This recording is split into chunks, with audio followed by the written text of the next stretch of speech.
All right, we're on the record. And so you've called the meeting to order, and for the roll call, Hearing Officer Crow is presiding today. That's Mr. Crow down there. We're on item 3, the Pledge of Allegiance. Please stand. I pledge allegiance to the flag of the United States of America and to the republic for which it stands, one nation, under God, indivisible, with liberty and justice for all. Yeah, please understand, everyone that addresses the hearing officer today must be placed under oath by law. So please raise your right arm. When I complete reading your oath, please state I do. You need to do solemnly affirm that the testimony you're about to give and the matters now pending before this hearing officer will be the truth, the whole truth, and nothing but the truth. I do. Thank you. You may now be seated.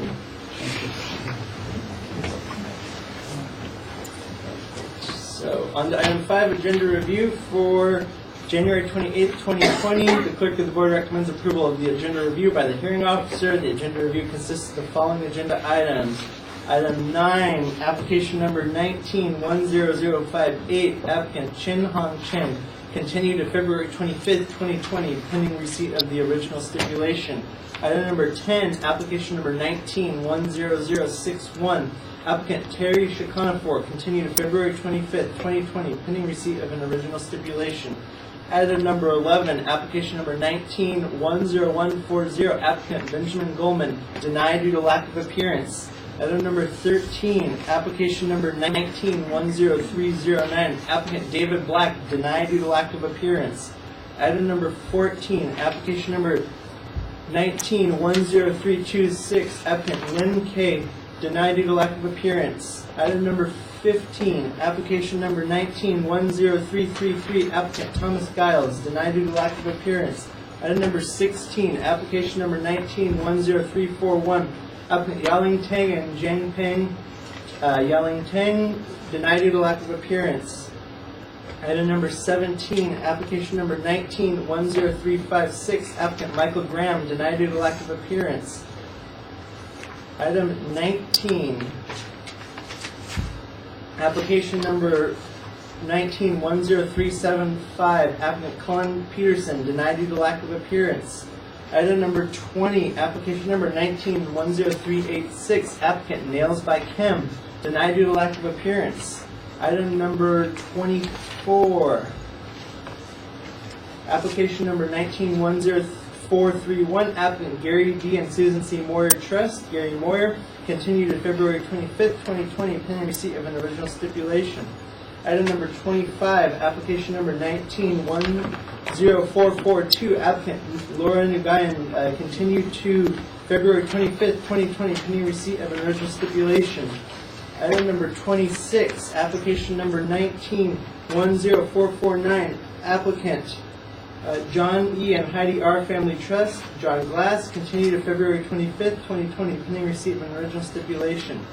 Item 30, application number 19-10501, applicant David Awansky, denied due to lack of appearance. Item number 31, application number 19-10502, applicant Janine Scheller, denied due to lack of appearance.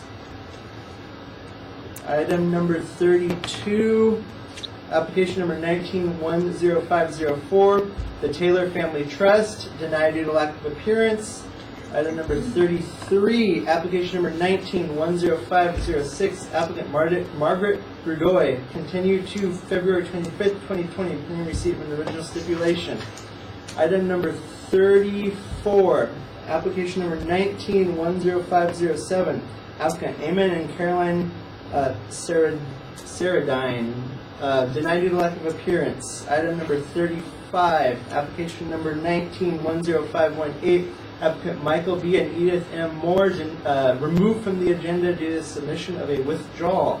Item number 36, application number 19-10528, applicant Maui Prozac Trust, Sharon Levy, trustee, denied due to lack of appearance. Item number 37, application number 19-10592, applicant Michael Finnerty, denied due to lack of appearance. Item number 38, application number 19-10641, applicant Paul J. and Deborah L. Heron, continued to February 25th, 2020, pending receipt of the original stipulation. And last, number 39, application number 19-10665, applicant Maria Alatorre, denied due to lack of appearance. The clerk of the board has verified that none of these persons have checked in this morning, and recommended action is to approve the agenda review as read. So approved. All right, just a second. All right. That completes the agenda review.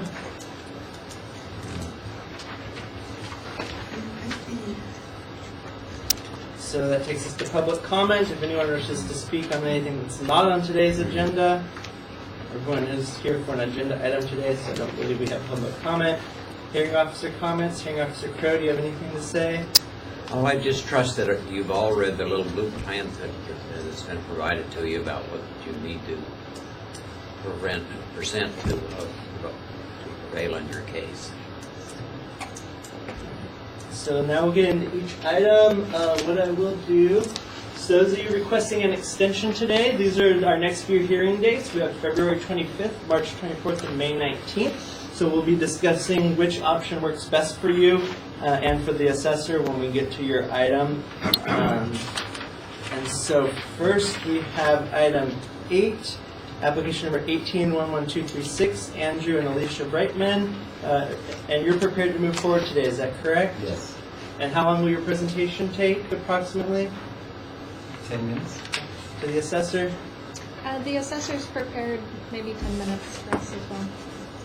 So, hearing officer Crow, this will be our first hearing when we finish our run-through. Item number 12, application number 19-10249, applicant Kash Chandani. No one has checked in for this item. I did speak with the applicant last week, and he indicated he was upset, but he most likely wouldn't attend the hearing because he didn't think it was worth his time. Therefore, the recommended action is to deny due to lack of appearance. So moved.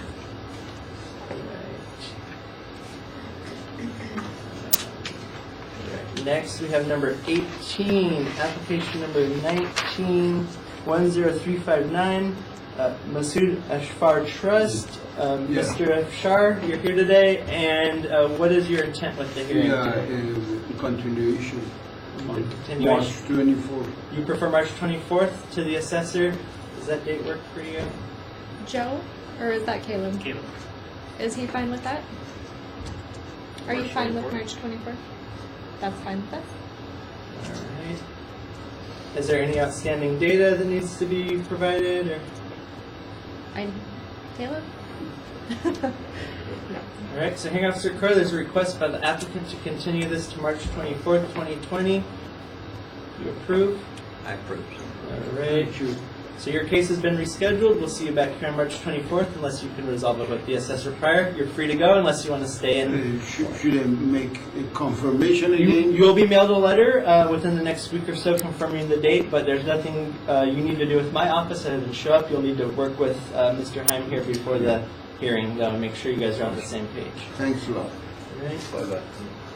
All right. Item 21 is next, application number 19-10389, applicant Janet Gao, and we have Mr. Bruce Hahn here, and you're indicated you're prepared to move forward with your hearing today, is that correct? Yeah. Okay. How long will your presentation take? Promise. To the assessor? I believe the assessor is prepared to move forward. I don't think it will take more than 5 or 10 minutes. Have you two had the opportunity to chat at all? Yes. Then we're Alright. ready. So this will be the second hearing.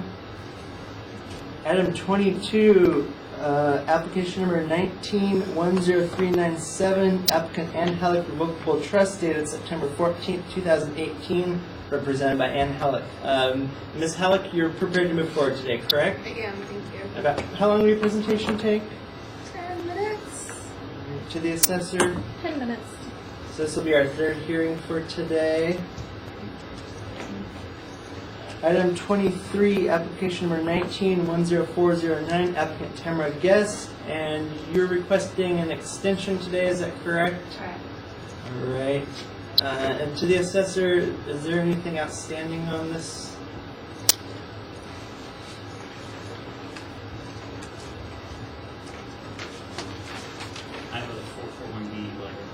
Yes, there is outstanding data. I was trying to decipher my notes. And Okay, did you have a preference on what date you wanted to go to? February. Okay, and I'm assuming the assessor needs some time to, within the next 10 days, would you be able to get the assessor the data they're looking for if we went to February? I have a appraisal that I hired locally, so I have that document. I don't, this is my first time, so I don't know what other items I can. is that all you're looking for? Yeah, these. Sounds like that's it. That would be okay. All right. So if we did data within the next 10 days on February 25th, does that work for the assessor? Yeah. Okay. If it's not enough time, March I can do as well. Would you prefer to go to March and give yourself more time to gather data and work with the assessor? Well, what are some other avenues of data that I can? It sounds like if you've hired a fee appraisal to be done, that should be thorough enough. I don't know if Mr. Phillips has had a chance to do a site inspection yet. That would typically be something we'd like to schedule prior to the hearing as well. Okay, so would it be better to do the March, you think? To give more time? It's up to you. If we can get the appraisal within the next 10 days and then the site check at some point prior to the hearing, then that would be plenty of time for us, I think. If February comes and we haven't quite wrapped everything up, can we request another extension, or is there only I one? think she would have to appeal. You would have to come in person. Like So today. right today. So it does. But if you go to March 24th and the assessor can resolve the case, you don't have to come back to the hearing. So if this appraisal you have that they haven't got to see yet, So changes maybe- their mind. Maybe March would be better then. Okay. because it's all That more works. time. Okay. All right. So we'll continue to March 24th with the appraisal due to the assessor within the next 10 days, and then a site inspection just sometime before the March 24th hearing. Is that what everyone's agreeing to? Yes. Yes. All right. Hearing Officer Crowe, do you approve? I approve. All right, that's approved. So your case is all set. Rescheduled to March 24th. Feel free to stay and watch the rest of the hearing if you'd like. Next, we have item number 27, application number 10452, Wade Kenyon. Mr. Kenyon, as explained, he did not submit his confirmation. It was 30 days before the hearing as required, so an extension is required in this case, which is, I believe, what you're requesting anyway, correct? Yes, Okay. Do you have a preference on which date you'd like to go to? February 25th.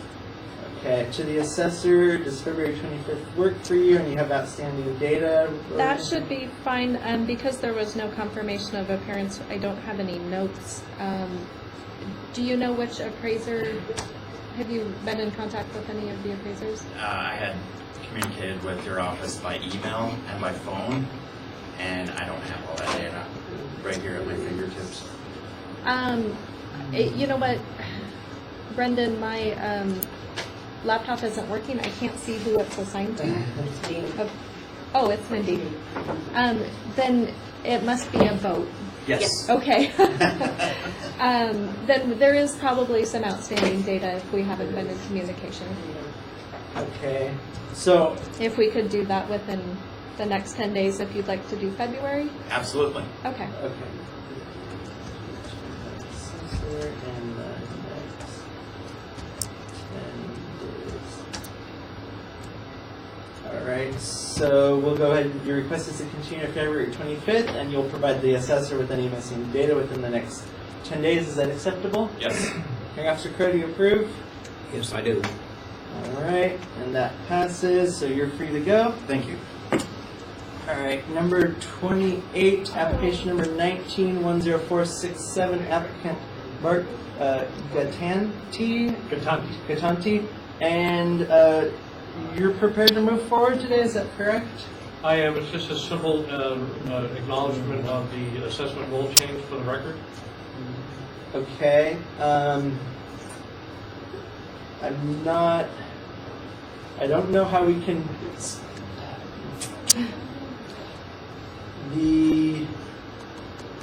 as I explained on the phone conversation we had last week, so the hearing officer either has to hear evidence and rule on the value, or you would have to, withdraw the case if you're happy with the number that the assessor's given you. So I'm not exactly sure the best way to proceed with this. We could, Possibly, that's maybe talk to the assessor's office, with the person who's been working on it. I believe the conversations have already been had, correct, Assessor? I believe they've had conversations, you've been working with Mr. Heim, is that correct? Mr. Heim and Mr. Oh boy, Kuyala Patelli? Mark, Chufatelli, yes. yes. So what has happened is the assessor has already made the change. I believe the applicant agrees with the change we've Totally. made. But we did it through an assessment role change Right. outside of this process. And so there's nothing really to do here. The assessor isn't prepared to present because we've already given him the value that he wants. And so typically in this situation, once the applicant gets their assessment role change notice, they would withdraw the appeal. The applicant in this case feels that he wants to make it a record. So I'm not quite sure how to proceed either, except that we've already come to an agreement outside of this. So just for the board's edification, right? So you have many burn victims, as myself, and as properties are being sold that are vacant lots for much less than what they're being assessed for, I can see myself coming back numerous years in a row. So I'm just trying to figure out how we're addressing fire victims, both in the Thomas Fire and the Woolsey Fire, for property values that are being repressed. So I'm just trying to figure out how we're going to continue to do that. So it's more of an education purpose for me today, is right? And so, because I will probably be back next year as I see that the property values are still being sold for much less than what I would normally be assessed for. So maybe as a point of education, the assessor's office is in the fire areas and in many areas of the county when there is when the market values have declined, the assessor goes out and we do proactive reviews to determine if the market value for that particular property is less than the Prop 13 base year value. So in the fire areas, we have done that. We are planning to continue to do that until we don't see that there is a reduced value anymore. So it is something that we're proactively doing. But we don't get it right every time, Right. because it is mass appraisal. We do have 250,000 accounts that we work with every year, and only 120 people to look at them. So if there is a disagreement in the future, and I hope that there's not, hopefully we get it right the first time. But the proper recourse would be to come back and file an appeal. Hopefully we'll just get it right, especially I know that you're on the list now because Right. we've done the assessment rule change for this year. So that automatically puts you on the list for next year. Now, that piece of information I did not know. I didn't know that once I had a role change, that I wanted a role change again the next year. Not necessarily that you will receive a rule change for Right. next year, but that we will proactively review it to Right. determine if we believe the value should be less than your Understood. factor base year value. Okay. So what is my recourse today? Well, so today you can either challenge the assessment that the assessor has given you by presenting a case, requesting an extension to put a case together, or withdrawing your appeal to accept the assessor's valuation. And the assessor can't change that again without giving you new appeal rights. So if you're worried about losing your appeal rights, the assessor has to issue the same type of letter if they're going to raise it, and then you get new appeal rights at that point. I don't think we really should expect the assessor to raise it, but if they discover a calculation error or a typo or something, you'll get new appeal rights to challenge that within 60 days. Unless the only reason you wouldn't is if they're going to give you a further reduction, but that only goes to your benefit. If they raise you in any matter, you'll get a letter with new appeal rights. So you're protected in that matter if you decide to withdraw and accept the amount that they've given you. In that case, I'll withdraw and accept the amount that's been. All right. So Hearing Officer Crow, this has been withdrawn. No action is required. I just have a form for you to sign on your way out, and then you're all set. So. Want me to sign that now or? after? Yeah, I mean, you're done, so if you just wanna, I've pre-filled it out, we got your case information, your person number. So you just sign right there where your thumb is, and then your case will be closed. And can I get a copy of this? Yes, I'll have someone at my front counter make a copy for you. Very well. Thank you. I'll be right back. Thank you very much. Thank you for your time.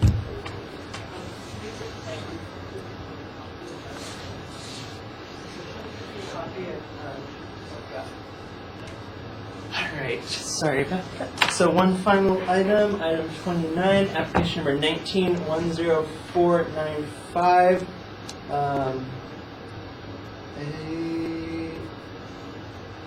And we have a stipulation on this, so we'll continue to February 25th, pending receipt of original stipulation.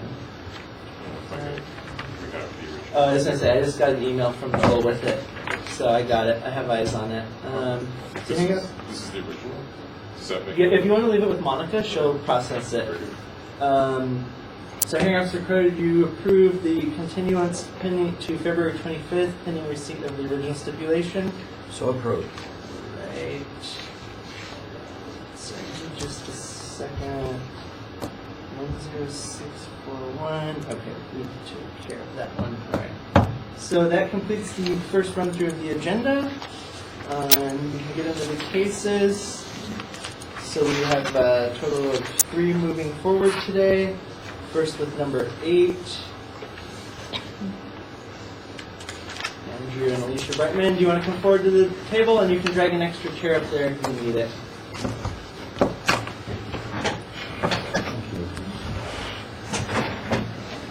So the materials, so it's distributed then to each of you.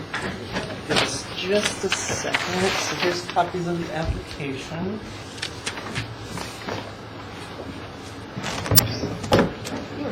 Never said this to you before. This seems very high. There we go. This is owner-occupied residential property in Thousand Oaks, but it is challenging the September 15th, 2015 base value.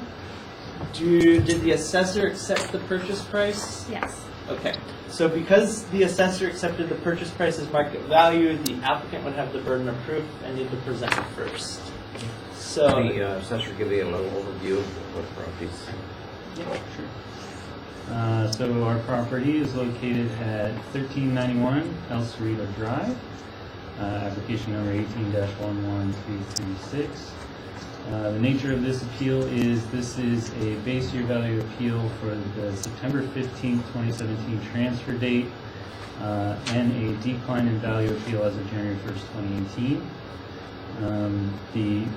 As mentioned, the assessor enrolled the sales price as fair market value of $1,527,000. Yeah, and I think that covers everything. you said the sale was 2017? My notes say 2015. 17. I'm showing as So the 2017. order, let me check that. It's my understanding that the amendment was for a,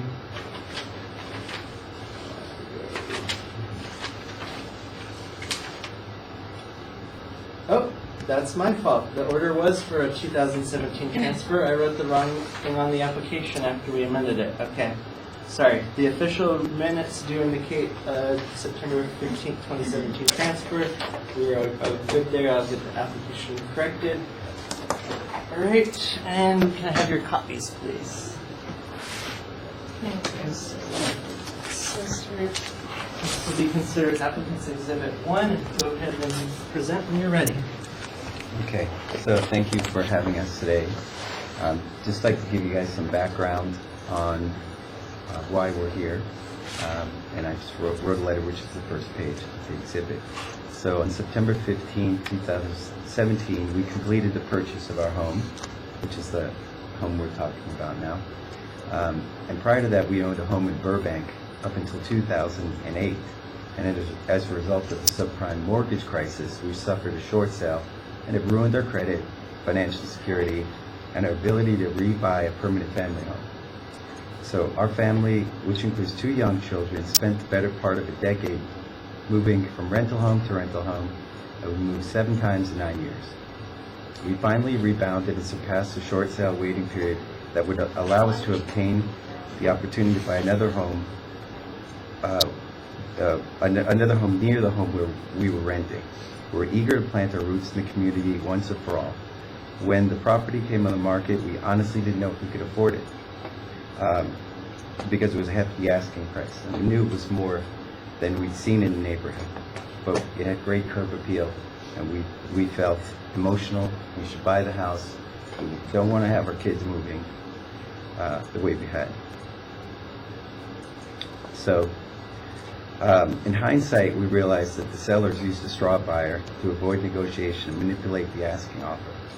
And our lender ordered the appraisal. She ordered the appraisal and serviced the loan for 1 month before selling it to Chase Bank. So we believe that they were in collusion with the lender and her appraiser. So we don't believe the home was worth the selling price in hindsight, and we're suffering from higher property taxes because of this. And there are 2 main factors to demonstrate this. The county records have our home at 2,980 square feet. The appraisal that was used to secure the loan for the house was 3,302 square feet. We believe the appraiser counted the subterranean areas of our home, or the basement, in the overall square footage. We have reviewed the building plans on file with the county and trust them to be accurate. The comparables used in the appraisal used to secure the financing are as follows, and it shows 3 comparables which they used.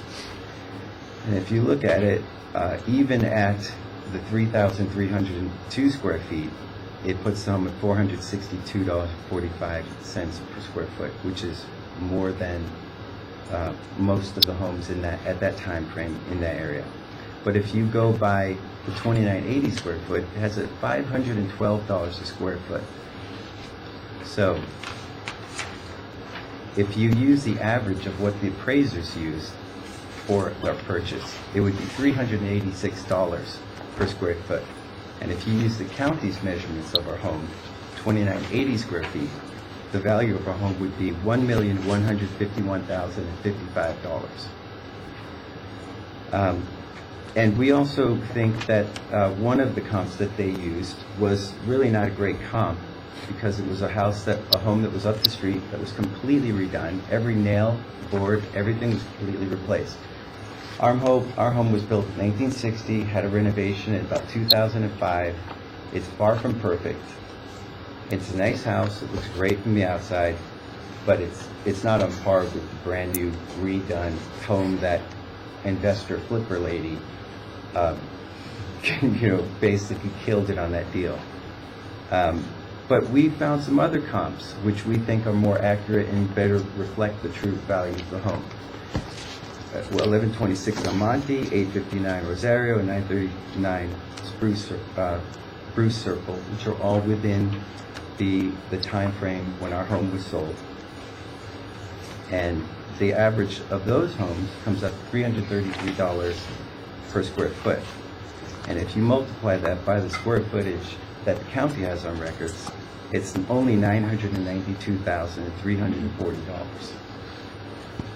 So I suggest that if we take the average of what the original appraisal had per square foot and use the county's records for the actual square footage, and if you average that with my comparables, which I think are superior to the ones the appraiser used, because I think that those were corrupt because they were used to sell a home, so realtors and loan agents and people like that could make more money off of us.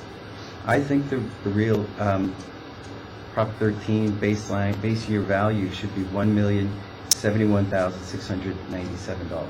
That's what I believe. And yes, it's true, I did buy the home for that much money, but like I said, given our history, and I'm self-employed, and when you have enough money and finally my credit recovered, and I've got kids in school in the neighborhood, and you just want to get this thing done with and stop moving every year, you'll pay what you have to pay.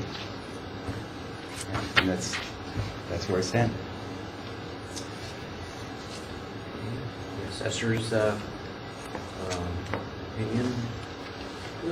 First, let's see if they have any questions of the Yeah, I think- presentation. Exactly, yeah. If you have any questions of this presentation?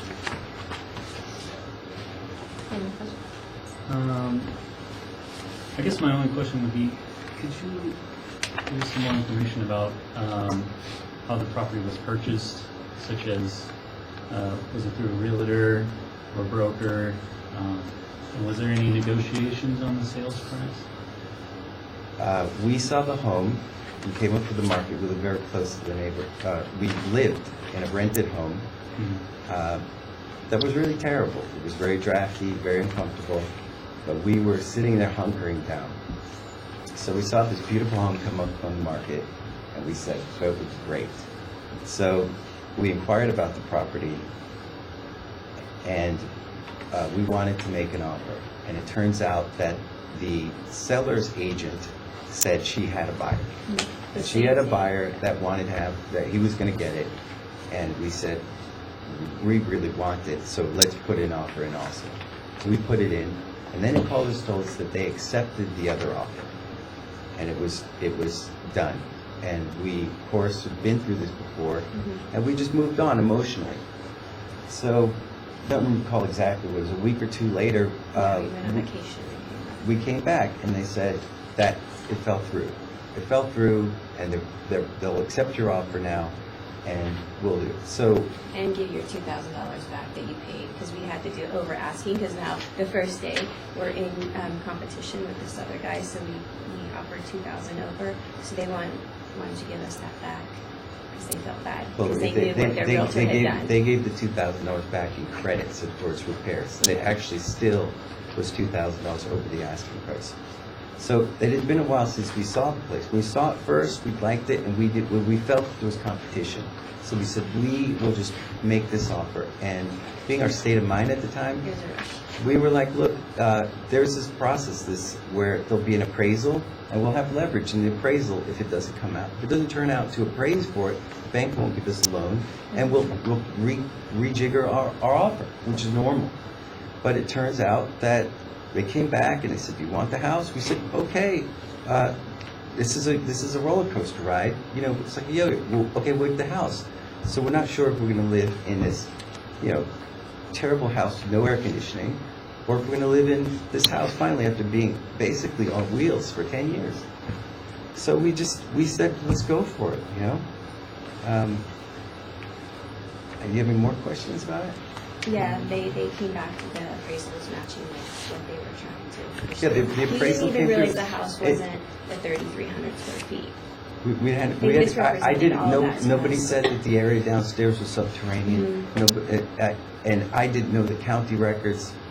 I should have maybe done my diligence and had it. But again, I'm self-employed, I'm running my business, and Joe knows how flaky and busy I am, because he's tried to track me down a million times. I'm juggling more than I can handle to live in California, where I'm at 50% tax rate, which is great. But I'd rather use a little bit of the tax money to educate my children. And no offense, I know you guys need tax money, but So it was bought and sold through a broker?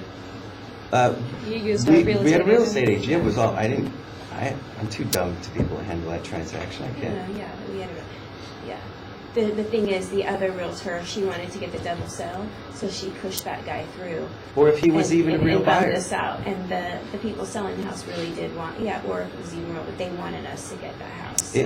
In hindsight, our experience with real estate, we have terrible timing. Okay, we got together in 2002 and wanted to buy a home and started down. Values started going up, and every month I've got to save more. I could buy a house.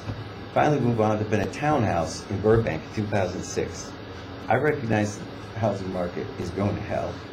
So we sell the house, and then we were renting the whole time, just to not lose our down payment. Well, Okay? we sold that and we went to buy one right away, and by the time we went to close, it was appraising at $100,000 less, so we lost $15,000. Anyway, They wouldn't give us money back, and that's why we moved to It's Thousand Oaks, more and we had information to than rent. than you might need. Yeah, But but I'm it's- self-employed, and to buy a home is very difficult because I have to show my income and not Banks pay don't like anything off. self-employed people. They prefer people with W-2 paychecks, and just it was the position that we were in.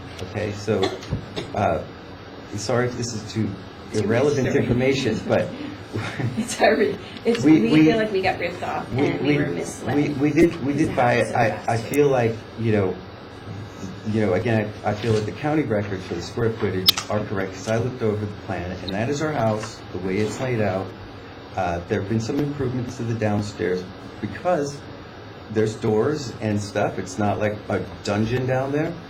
It's okay looking, but you've got to walk past it through the garage to get up there. But it's still subterranean. I've got photographs to show you, and Joe took some pictures, So this is the downstairs, this is what's going on. It's like earth. Are you okay with us keeping this for the record if you're Yeah, going to present them? yeah, Okay. yeah, Just I make mean- sure, if you only have one copy, just make sure. This- Or are they in the packet? Or No, they're Okay. not. But Yeah. there's earth up to your waist behind the walls. Yeah. Okay, so there's some. I would have no idea. I saw the home once when I was looking to buy it the first time. Then I divorced myself from the idea of buying it, and then I had to rush into buying it because I felt pressure that this property was going to sell, and I wanted to move already. So next time I saw the house after that was when we were doing the walkthrough when we were closing it. And then I realized, let's see. And now I've come to learn through this appeal process. Not only did the comps were very mean to me, as you can see that even if you average out what the appraiser used, you'll see that I'm still over market value. But then you add to that the additional square feet that I'm paying, that I paid for. That's my argument. Essentially, I know I paid too much money, and it's my fault. But I don't feel that we should be punished once again by having our property tax be assessed at that rate for a duration of time that we own this house. I feel like the Prop 13 base year value should be more in line of what I outlined for these reasons, because I have the stack of comparables to show, and most of the homes in that area were selling in the threes, $300-something, not $512 a square foot. It's a nice house. We don't have a pool. It's older. It's from 1960. It's a nice lot, but it's also on the side of a busy street, and we hear the freeway. There's other factors that go into this. So I'm not saying it's a nice house, and I'm not saying it's valuable. I just think that it's assessed at a very high value due to the sale, which which is our own fault.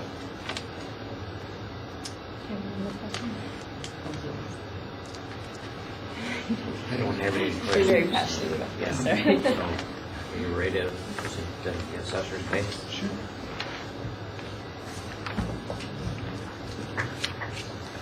If you could just pass them everyone and then pass it back again. Just make sure to get all the pictures when we're done. I'll scan you guys a copy for the record.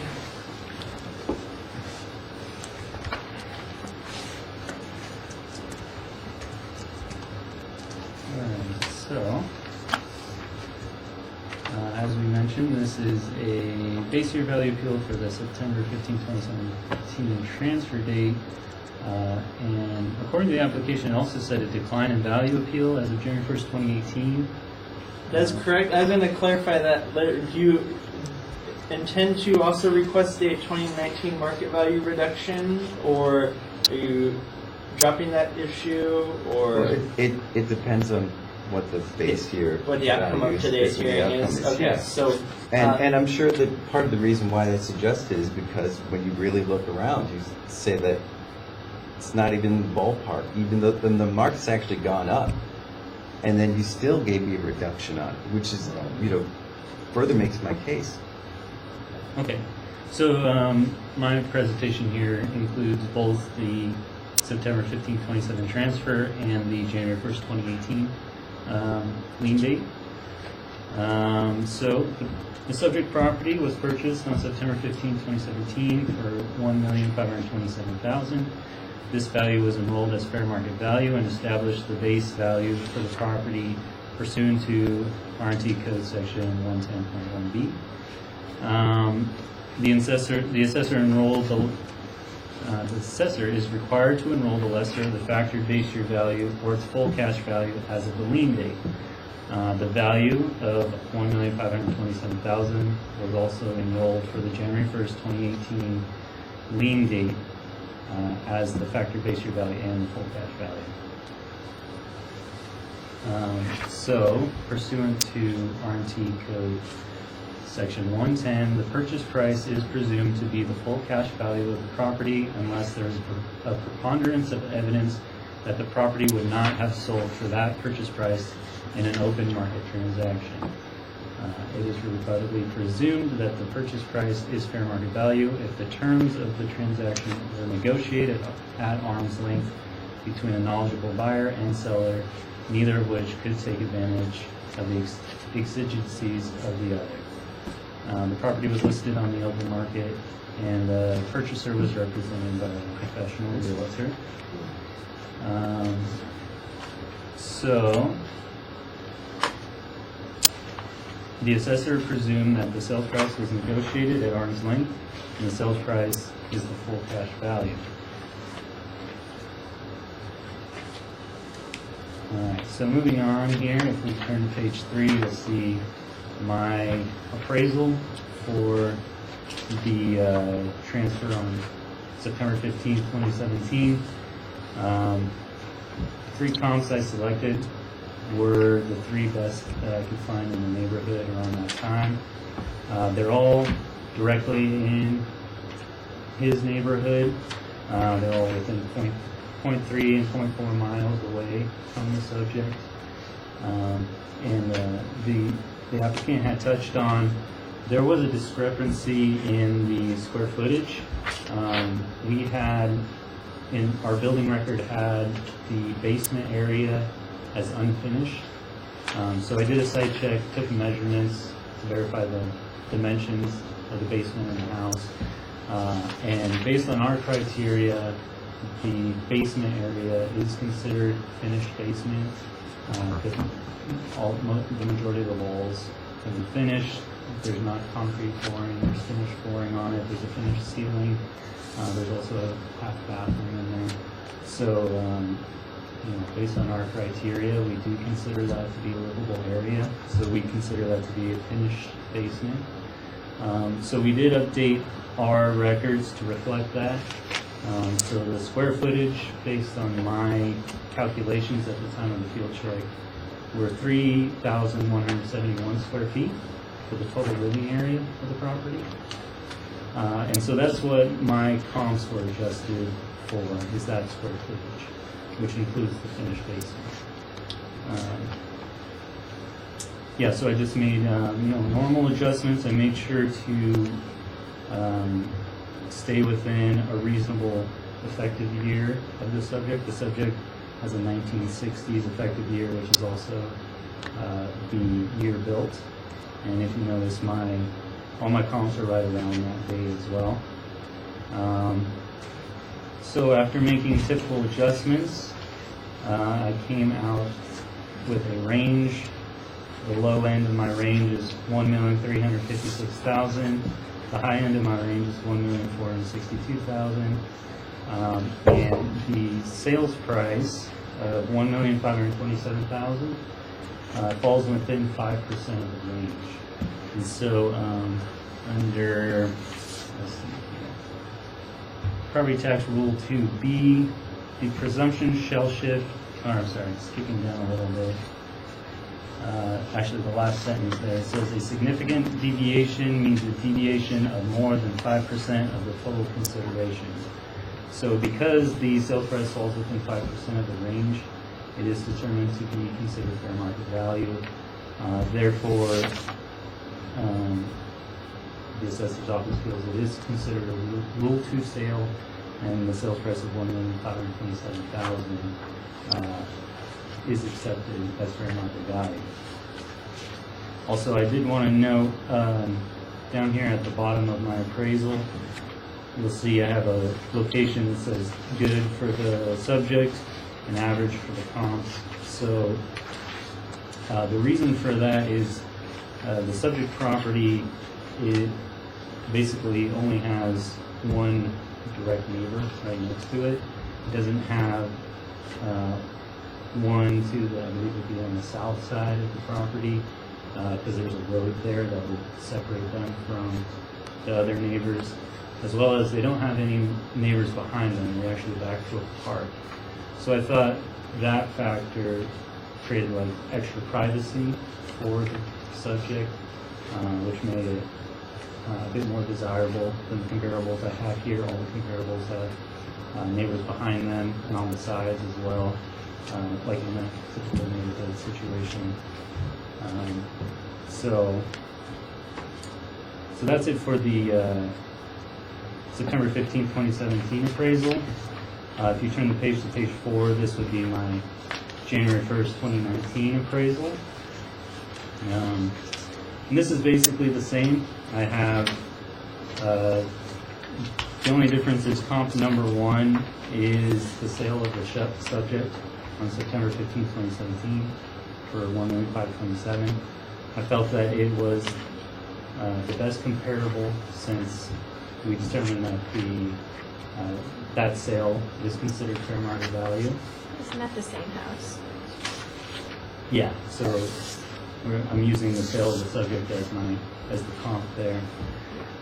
And then the following are the same comparables that I used for the base year appraisal. Because I did search for other comps to see if there were better comps around January 1st, 2018. I did not feel that there were superior comps than the ones here, so I used these ones as well for this appraisal. And I made the same adjustments to those as well, so it's going to look very similar to the base year appraisal. On the next page, page 6, you'll see a map of my subject and comps. The subject's in blue, comps are in red, and you can see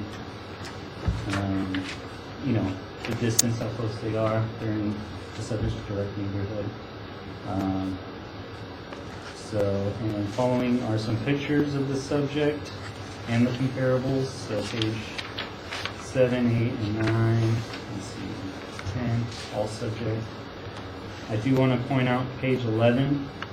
This is the pictures that I took of the basement, just showing, like I said, based on our criteria, we do consider it finished. You'll notice the finished walls, the finished ceilings, the finished floors. It's got lighting, it's got plumbing.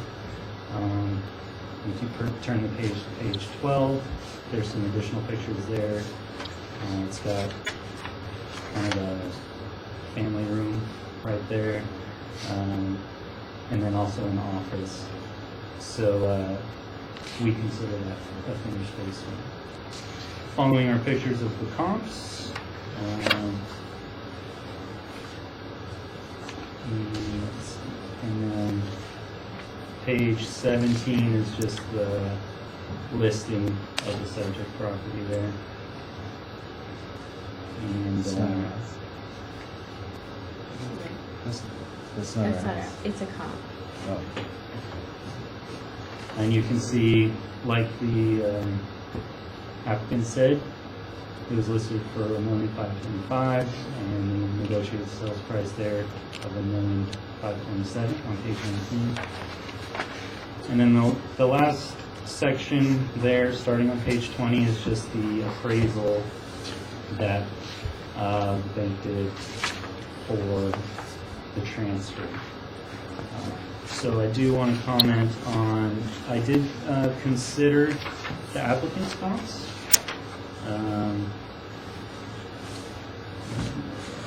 So the applicant's comps, I did consider them. I did determine that they were less comparable to the ones that I have found. Specifically 1126 Almonte. I felt the year built, it was a little bit too new to be considered comparable to the subject. It was built in 1986. That would have required a more significant adjustment than the comps that I have here, as well as his number 2, 859 Rosario. This one, not only did it require more of a significant adjustment to year built, I did also note that it would have required a more significant adjustment to quality as well. This one had a lower quality than the subject property, so both of those adjustments would have required much larger adjustments than the comps that I had found. And then as well as 939 Bruce Circle, that is a tract property, and because that one is a tract property and it has model matches, that makes it less comparable to the subject property, which is considered a custom property, and therefore it has no model matches. So you're not really going to see an exact replica of the subject like you would the comp.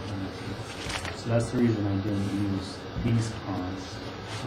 Also, I do agree with what the applicant was saying about the bank appraisal. I looked over their comps as well. If you turn to page 21 of my presentation, you'll see the comps there. So I looked over the bank appraisal and I agreed with the applicant. I did not consider these comps very comparable to the subject. Their comp number 1 had a higher quality class and a higher effective year of 2005, which in my opinion made it much less comparable to our subject, which was built in 1960. As well as comp number 2 also had a higher quality effective year 1990, so I thought that made it not comparable to our subject as well. And finally, their last comp, comp number 3, was also a tract property, so I felt that made it not comparable to the subject as well.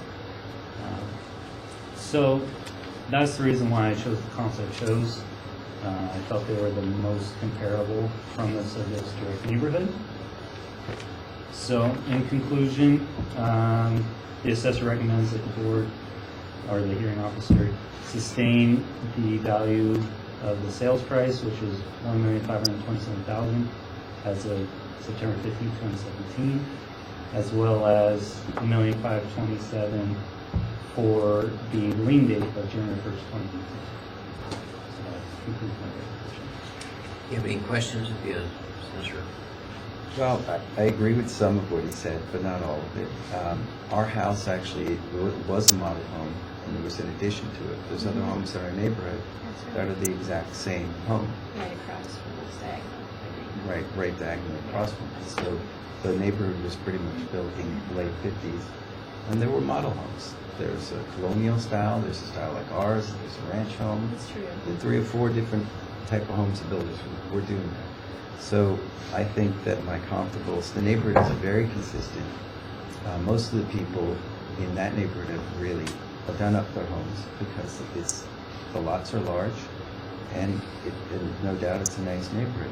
But even still, I mean, I have a lot of other comparables that are, much less money, and you can cherry pick homes that are recently redone, that have swimming pools, and they all have different attributes that would make it. But you can always go for the highest ones that you want.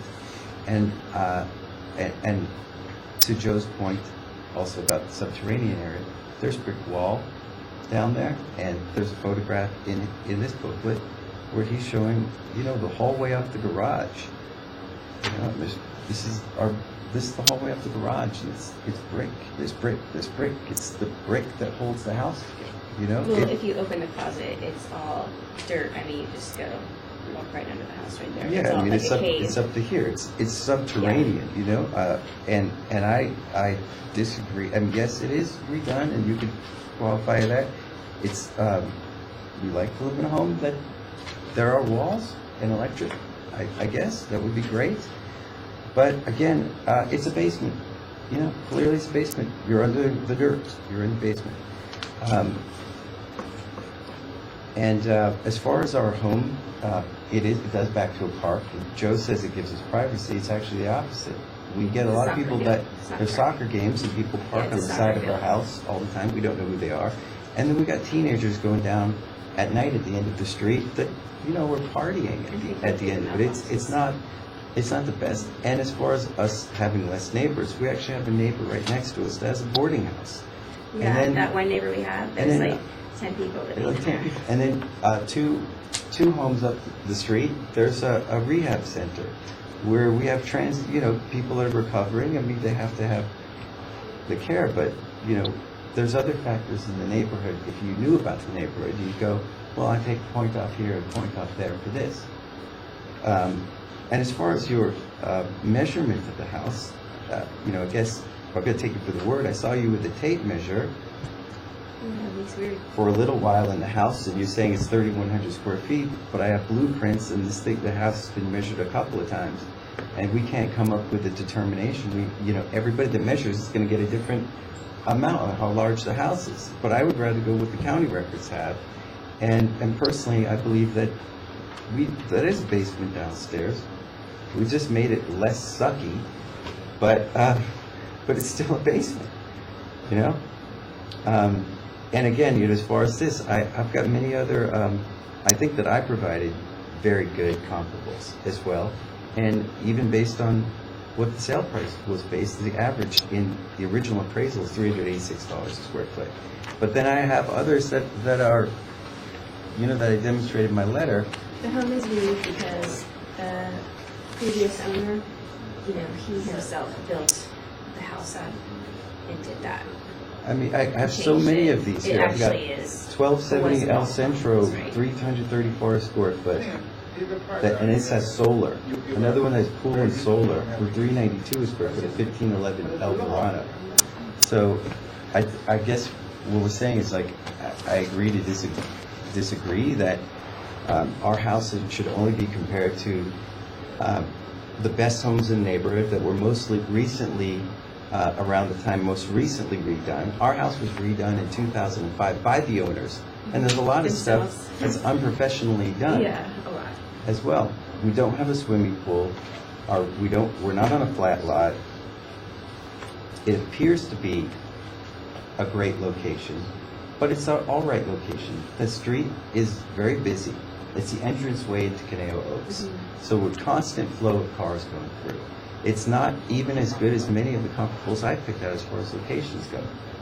It's just, I think it appears to have great curb appeal, which shouldn't be confused with the actual value of the house, in my opinion. We just think they're nice. Did you make any adjustment for the fact that the basement is less quality than the main structure?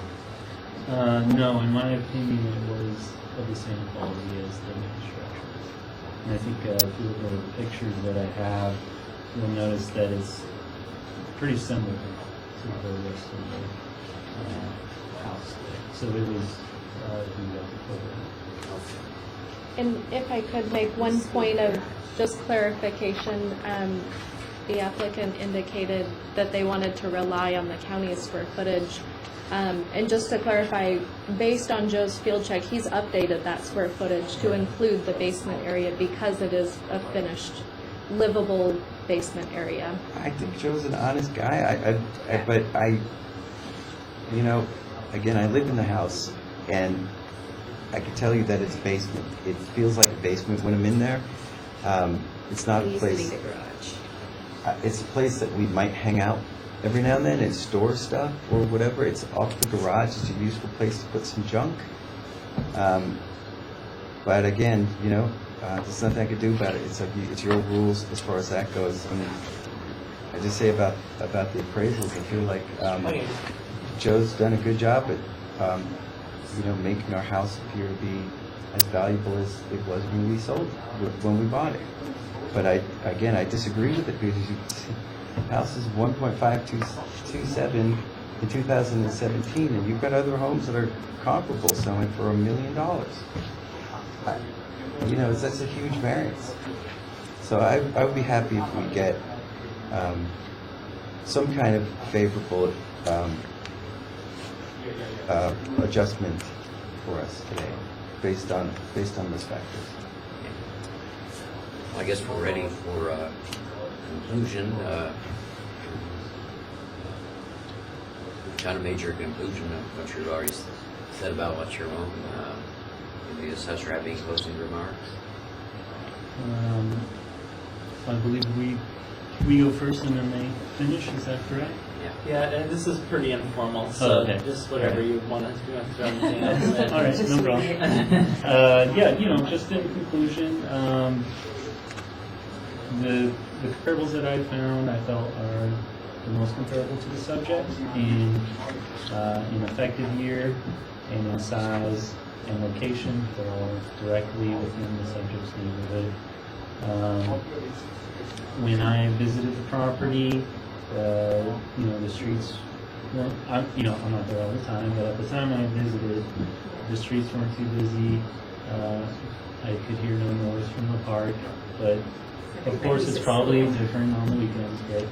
But so when I compared it to my comparables, it's appeared that, you know, less neighbors seem more desirable than, you know, the normal amount of neighbors, usually 3 on each side. So that's why I made my location adjustment. I thought it was a bit superior. Yeah, and you know, based on my findings, I felt that the sales price fell within 5% of my range. So I feel that the sales price is considered fair market value. And then as well, I felt that it was fair market value for general perspective as well. We have a lot more neighbors than you think. We have 3 in about one. 10 people living next door to us. And then we have another boarding house 2 or 3 homes down. It is a busy street, and you probably didn't see the traffic because we have those tall cypresses. But you know, about every 3 seconds there's a car going down, and we do get quite a bit of freeway noise. 23 is right And there. then people go right through that stop sign, and then they're like, oh, it's a dead end. Like constantly, you'd see a ring.com. It's constant. We're by That no is means awesome. in a quiet, pristine neighborhood. There's plenty. It's not a bad neighborhood, but it's most of Conejo is more private than we have, and the park actually brings more people in than you would think. We have 2 neighbors across the street from us, 1 neighbor next to it. I think we only have one side, which is the backyard, where we don't have neighbors. Again, that's where the park, which is nice to access the park for us if we want to use it. On the other hand, it brings other concerns, like we don't want to bore you with other related issues we kind of have here. Yeah. But you know, I appreciate the diligence that Joe and the county has done to this. We wouldn't be here if we didn't think that you know, that we knew we paid too much money for the home. We know that the assessed tax value of the home is a lot higher due to that.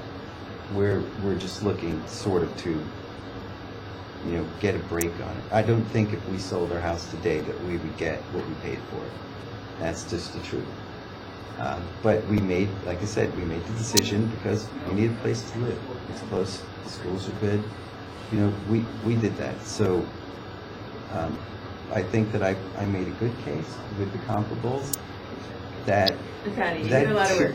Well, that You did a lot shows of work. that it's just, I think it's pretty clear. I mean, if you do the work, if you cherry pick certain comparables, you're going to come up with that result because there's always things. People have redone backyards, they have swimming pools, they have massive lots, and they are in a more quiet street. If you go 1 block away, it's a lot more quiet. So you can always come up with that conclusion. As I see that the appraiser, who was definitely working with the lender, was able to kind of make the case. But even in their case, they're still $386 a square foot. And somehow they measured that same home for 302 square feet. He has it at 3,100 square feet. I don't know what's next, what I have to do, to make sure that it's correct.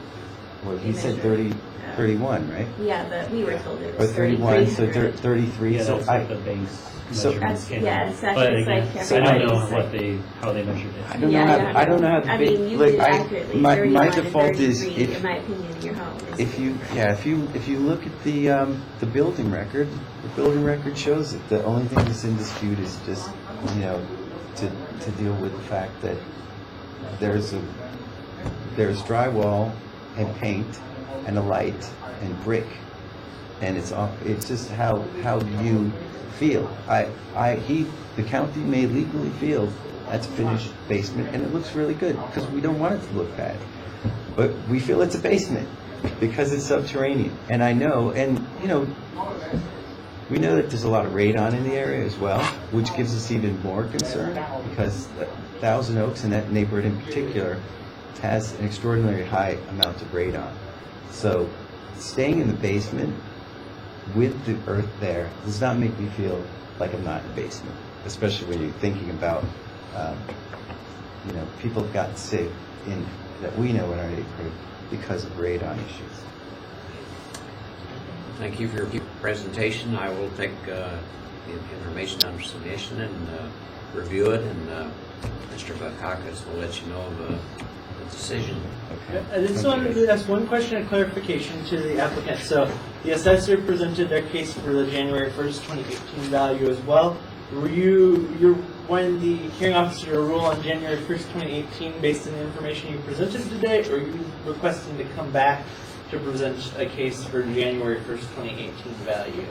No, I don't want to do that. You don't want to come back, or you don't want him to rule on what's been submitted? I might be misunderstanding. What I understood is you only presented a case for your purchase date and not for the subsequent January 1st value, or is your case intended to address both dates? I'm not sure what the difference is because we closed on the house in September 2017, so it's just 3 months Correct. It's later. very short. The only difference is, like the assessor said, they use the same comps. You can use comps for 90 days after the date of valuation, so you just get a slightly different window of comps you're allowed to use for that valuation. But if you believe the set of data is the same, then you want the hearing officer to rule based on for that subsequent value based on what you presented? I think it all stems from the purchase from that. Okay, so if he rules on the purchase price, you're not interested in pursuing the subsequent January 1st any further? Yeah, I'll let that go. Okay, just wanted to clarify for the record, because if not, we'd have to have you come back to present your case on that second. All right, Thank so your you. case is taken under Thank submission. you. You're all done. Thank you. Okay, thanks so much, guys. So, Mr. Hahn is going to be next. Were you ready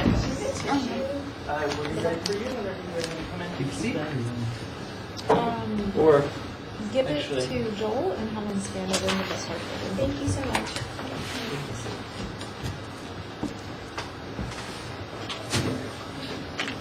Is Caleb up next too?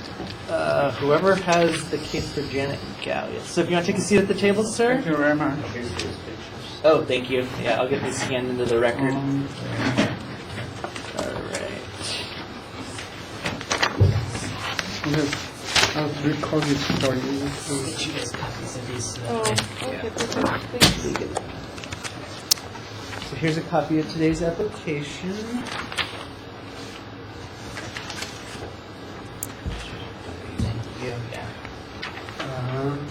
This is an owner-occupied residence in Newberry Park. January 1st, 2019 decline in value, so the assessor will go first.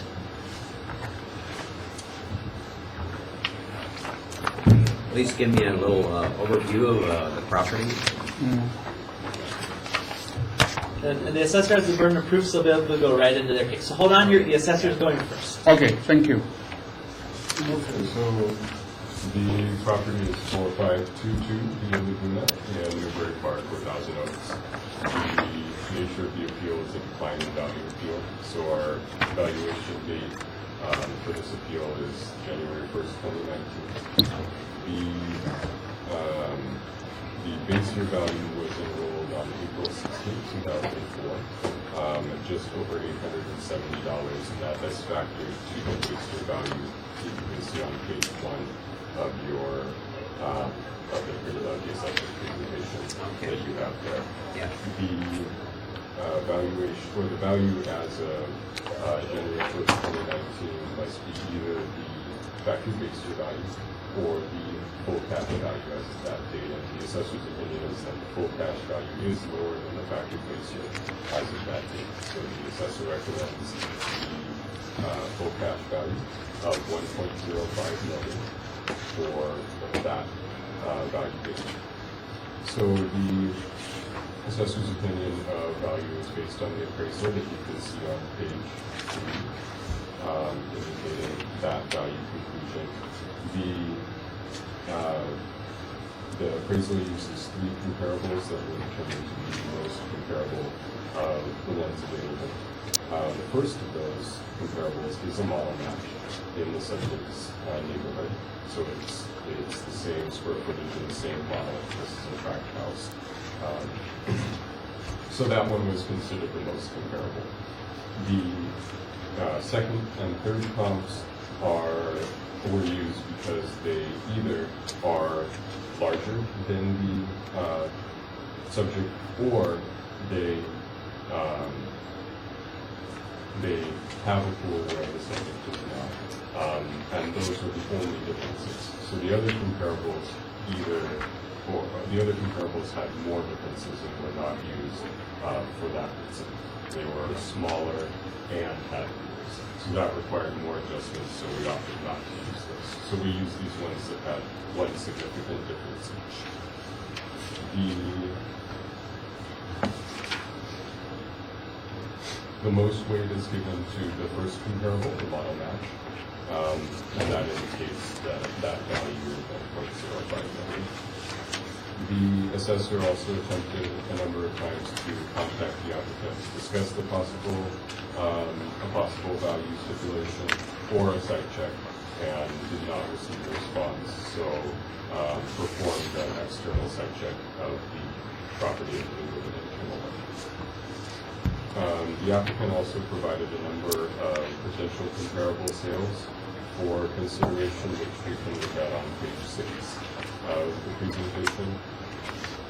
These were not used by the assessor in the appraisal due to being not part of the subject's neighborhood specifically, and you can see that with the neighborhood numbers there. While they all are part of the same general geographic area, Dos Vientos, there are a number of different neighborhoods there that were built at different times and don't necessarily compete with each other. So we used all comparables from the subject's neighborhood specifically in lieu of these comparables from other neighborhoods. Only one of the comparables is within a half. Only one of the comparables provided by the applicant is within a half mile of the subject, and then 3 of them, as you can see, are 1 to 4 miles away. So a substantial distance there. So due to the distance, especially if those farther when it comes, as well as being in a different neighborhood, those comparables were not used in the assessor's appraisal.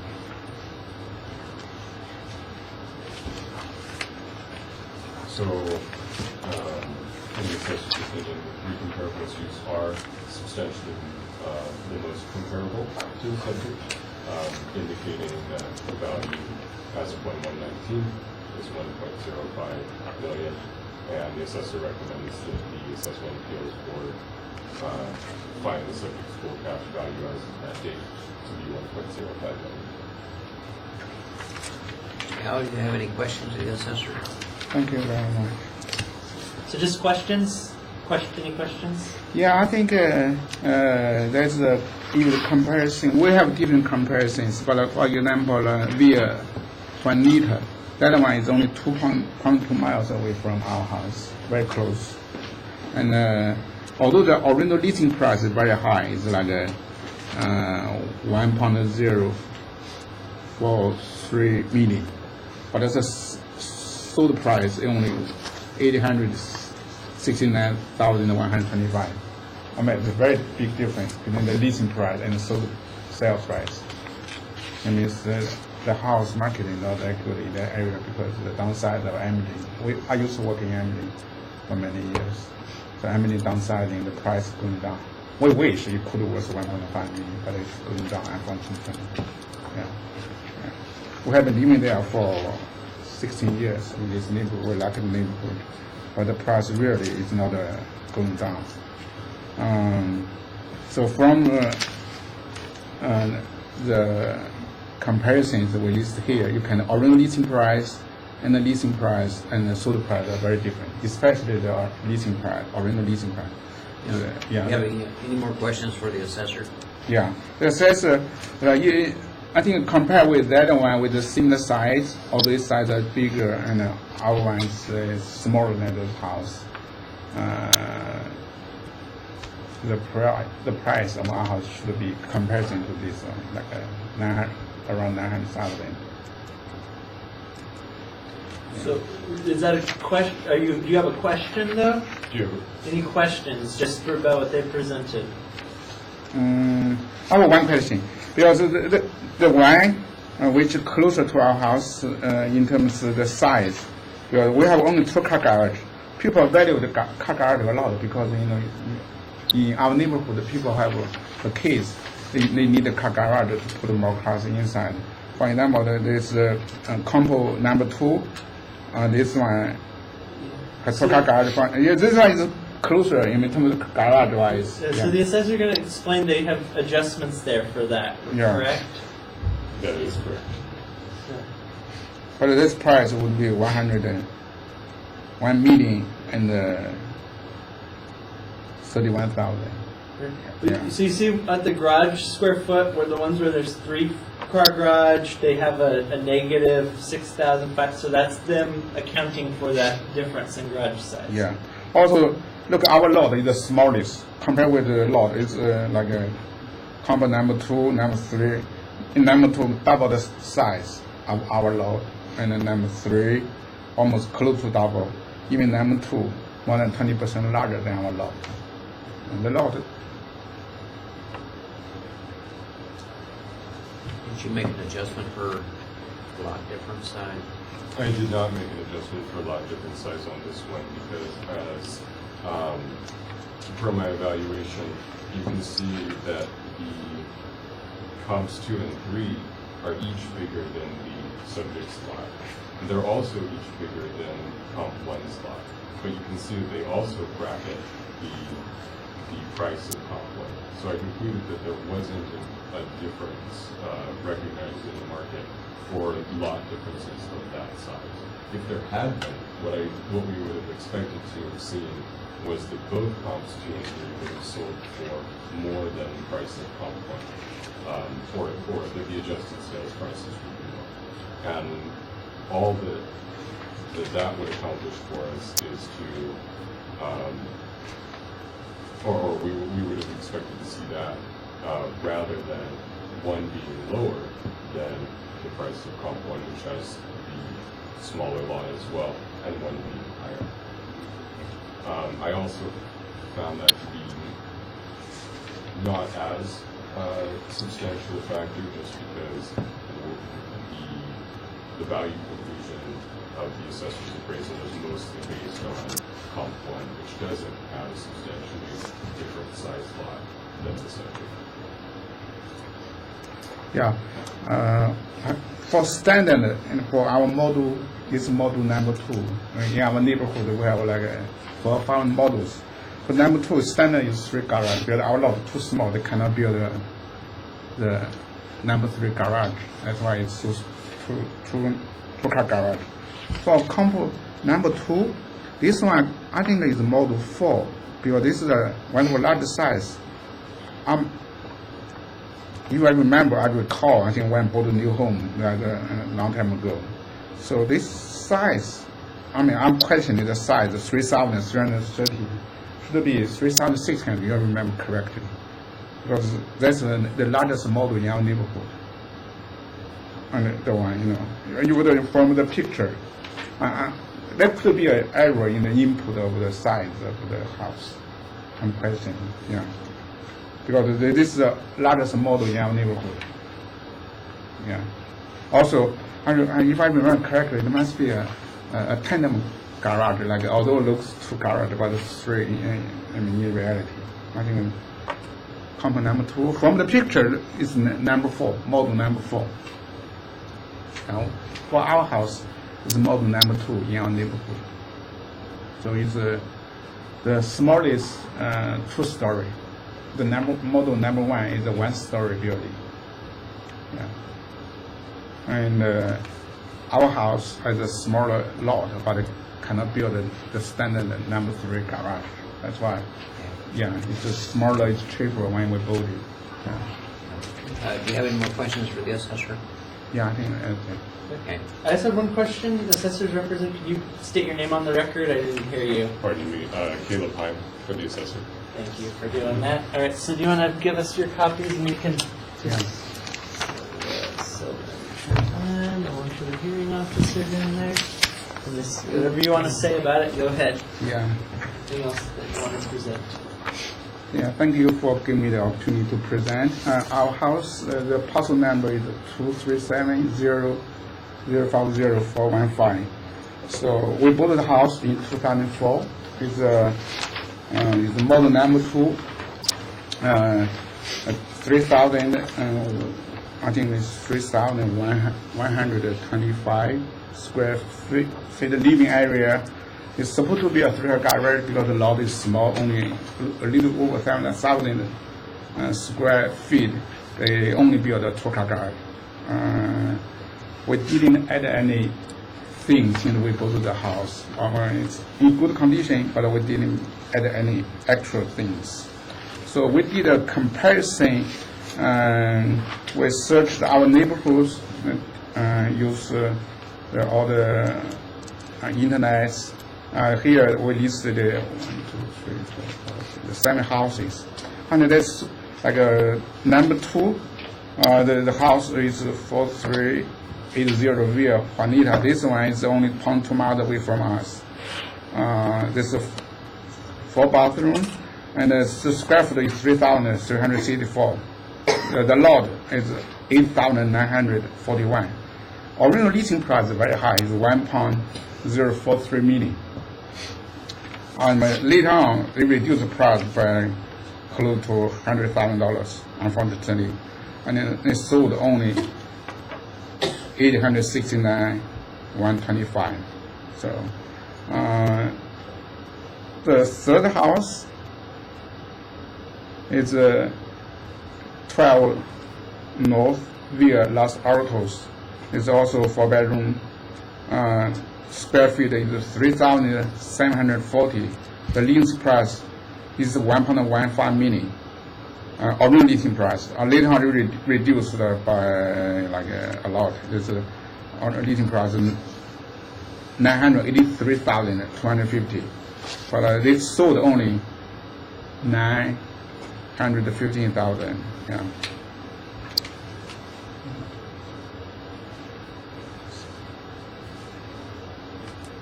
The number 6, the more relevant, is a 4-bedroom. The square foot is 3,427. The lot size is 8,476. Original leading price is 1,075,000, but they sold only 940,000. Yeah. So the average leasing price is over $1 million, original leasing price, but this average sold price is about 912,000 in our neighborhood. The reason for that, I think my observation is during the last 10 years, Amgen downsizing.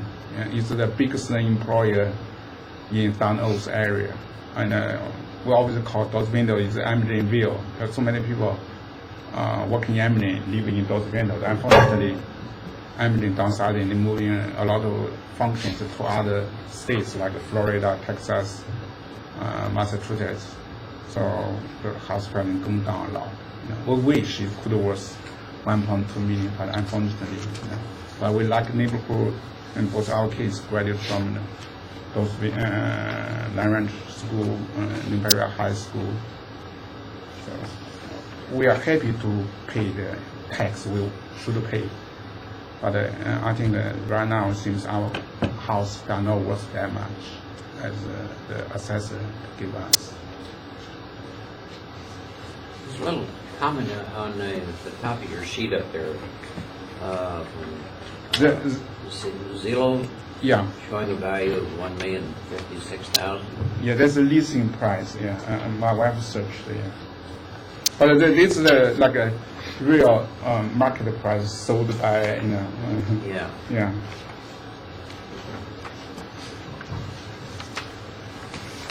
The assessor, questions? Yeah, his presentation. I don't think we have any questions particularly. We do have, is this? Oh, the well, I right- have one if you don't have a Oh, question.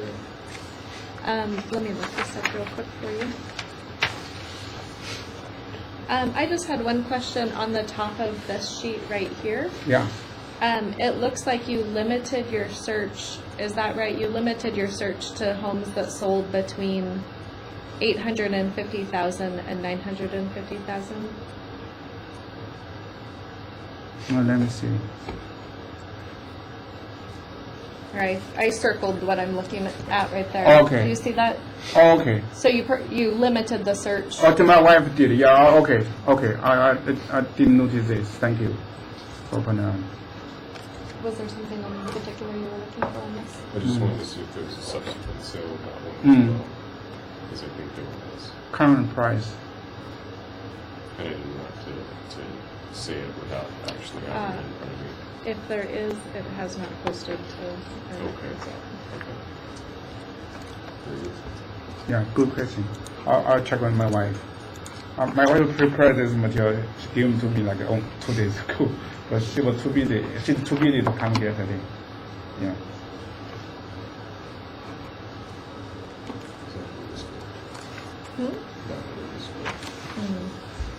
Do you have any other questions? I don't have any questions. No other questions. Okay. Are you ready to conclude your presentation? We are. Okay. So the applicant did provide a number of comparables, and I don't think anything particularly was added to my analysis of them by the applicant's presentation.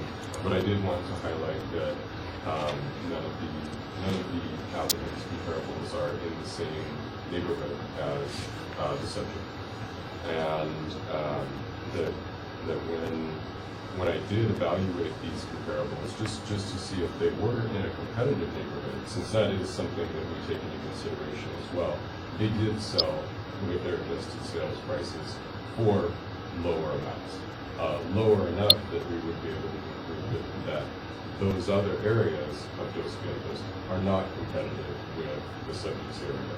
So I did not take those ones into consideration as being part of the competitive neighborhood, since they were so different in price. The difference due to the quality or the location? I think so, and then perhaps just preference, or those particular models are not as desirable for whatever reason. But if we see a consistent band of value for one area, one neighborhood, at one range, and we see a band of value in a different range for a different area, we wouldn't say that those, or we would realize that there would need to be made some adjustment for that if we were going to make those comparable to each other, since they're not naturally competitive neighborhoods. And rather than making an adjustment for neighborhoods that weren't competitive, I chose to stay within the subject's neighborhood and use ones that didn't need that adjustment.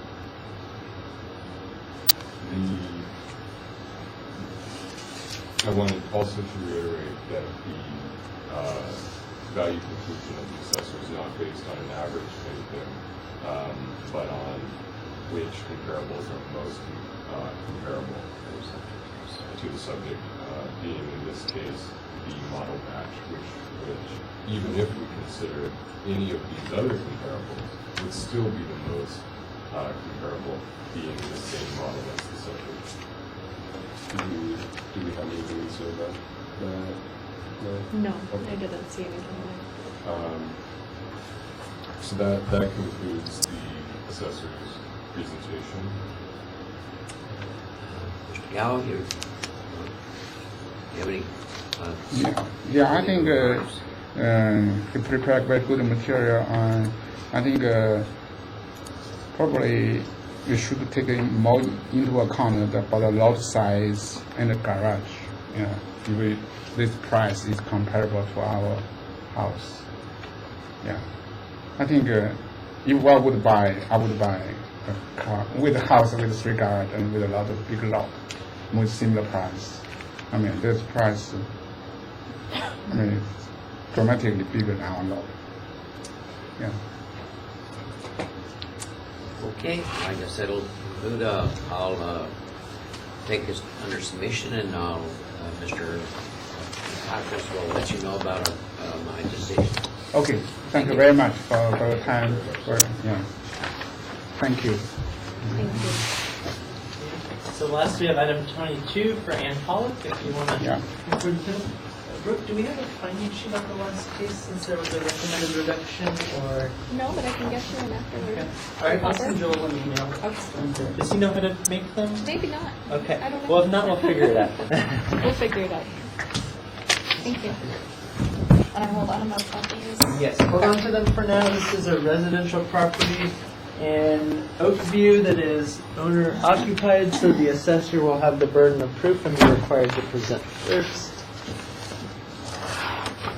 Thank you very much. Hi. Hello.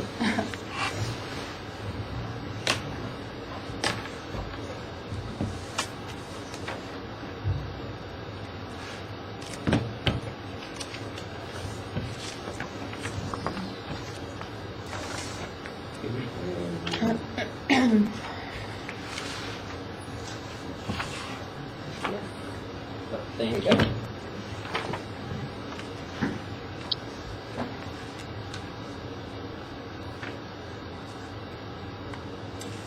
Ready to go? Ready? Everyone ready? Yep, you're good to go. You have the burden of proof, so just dive right into whatever you want Okay, to. sounds great. Today we are looking at 81 Felice Drive in the Ojai Valley. The actual name is Oakview.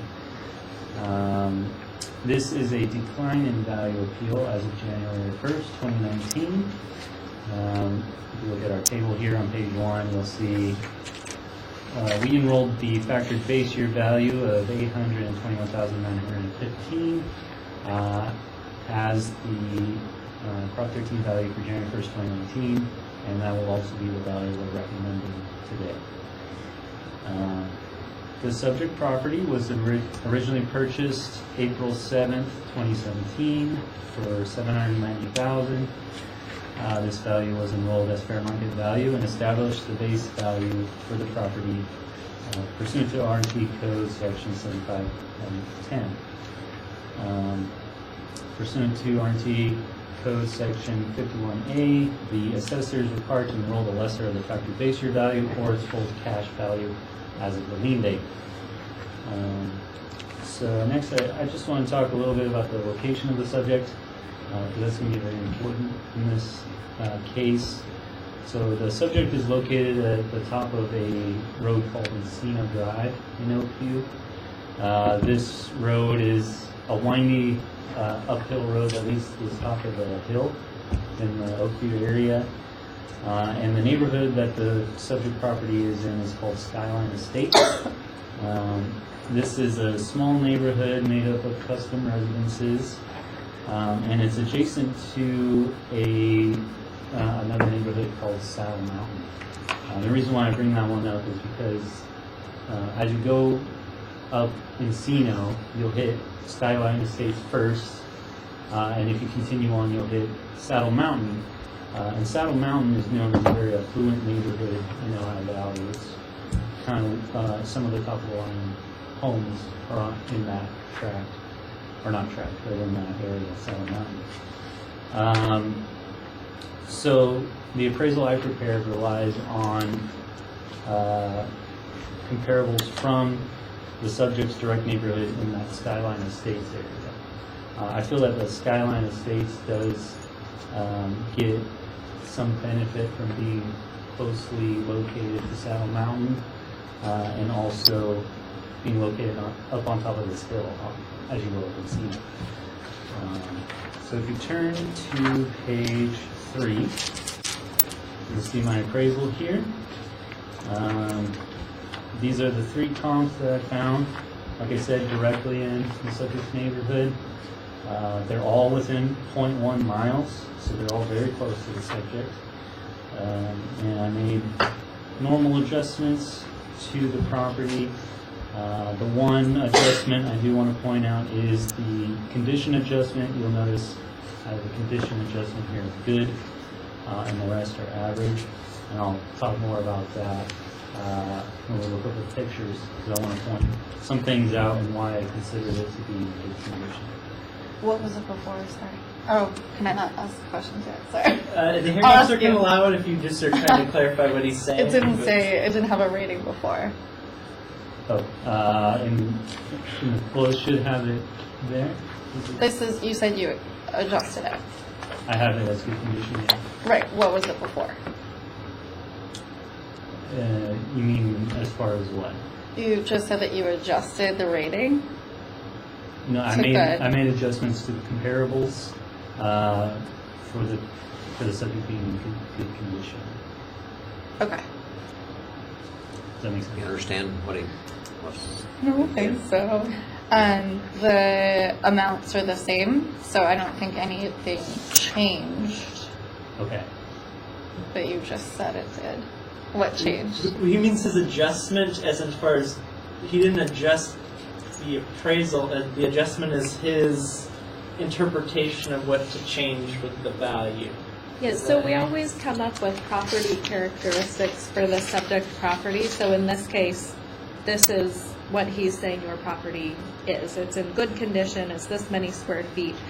And then we compare it to the sales, and we always make adjustments, and the adjustments are to account for differences between the comparable and the subject. So because the comparables, in his opinion, are in average condition, that would require an upward adjustment to make it, theoretically in good condition, like your property.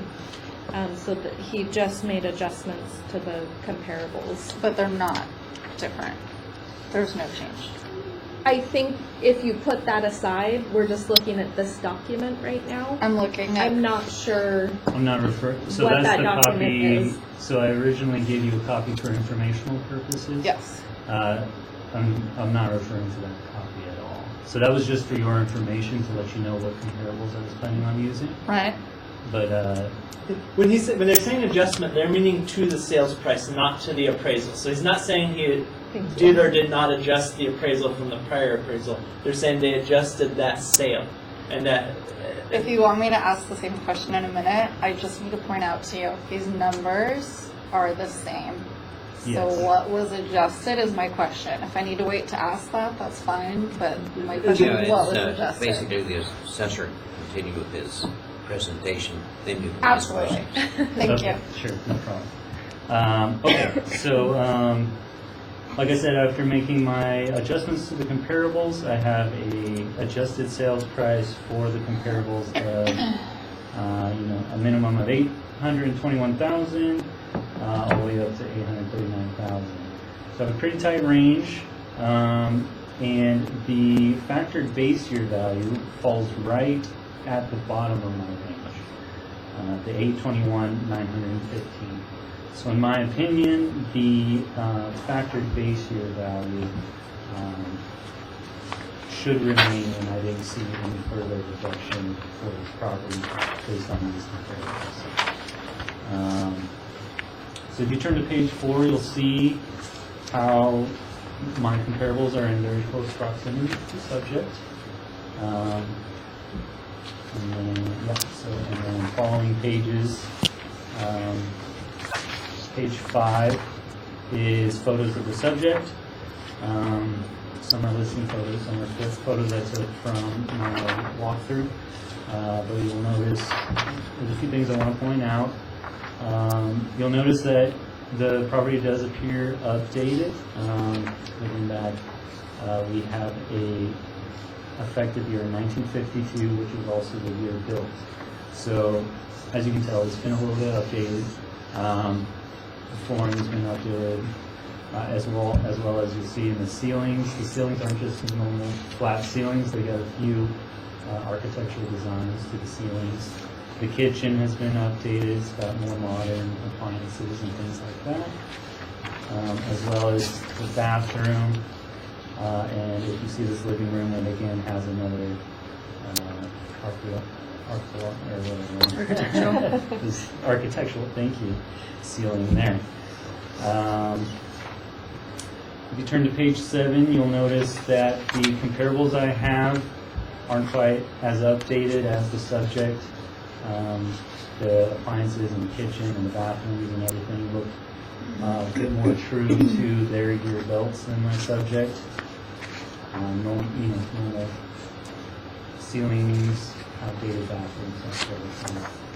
As well as go to page 8, that'd be comp number 2. Similar situations, got a dated kitchen, dated bathroom, as well as page 9 for my comp 3. Same thing. Although the kitchen does look a bit more updated, but the remaining house is clearly a bit outdated. So that was my justification for the adjustment, giving the subject a good condition and adjusting the comps accordingly. So, based on the comparables that I have here, the assessor feels that the hearing officer should sustain the factory face value of $821,915 for January 1st, 2019. Thank you. You have some questions? I'll skip the first one because I don't want you to think I'm being pedantic. So I do. I'm curious, you did a site visit in Yes. January, or I guess it's still January. Thank you for that. I'm curious if you happened to go by the comparable houses when I you did. did that. Okay. I did Because try to buy them. I see that these photos are from perhaps their sales listings. Is that possible? Yeah, so Okay. most of the photos that I have here are from the listings. I Okay. did not go into the interior of the comps, but I did drive by the exterior. Okay, and so for Brant Avenue, that was March 2018. And I only say that because they are my neighbors and they've done quite a bit of work since those purchase periods. So the adjustment for condition is something that I think is important to consider when we get to that point. I'm sorry, did you say they've done a lot of work since they purchased it? Yep, Okay. and this was purchased in January 2018. Right, and so this takes into account the state that the property was in when it was purchased with that purchase price. And so Right. that's all reflected in here. We wouldn't be taking into account in this appraisal any subsequent remodel or repairs or things that they've done. How are you assessing condition then when you're applying So the premium? It is the condition of the property at the time of the sale. So we're comparing your subject to the sales prices of these properties as of a specific date. And then you are adjusting them upward or downward based on the value of the home in 2019? No, I'm adjusting them based on Or, the, sorry, 2018? I'm adjusting them based on the condition at the time of their sale. So as of March 19th, 2018, I determined it was an average condition, similar for Comp 2 and Comp 3, and then I made my adjustment accordingly. And how are you adjusting it when it adds $24,000 to the value? So I consider yours in good condition compared to these, so I used a 3% adjustment for the comparables. 3% over the purchase price? Yeah, so basically, I took 3% of the purchase price and used that as my adjustment. And Added I- it. Yeah, so that's to say, basically, this is the amount of value I feel needs to be added to these comparables in order to make it similar to a property. Right, okay, so that's 3% for each. Okay, that's my first question, is just whether or not you had seen the recent ones. It sounds like that doesn't matter.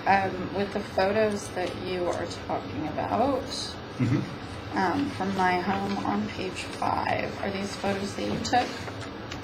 On page 5, these would be listing photos. Okay, so these are from Redfin, or, what do you use?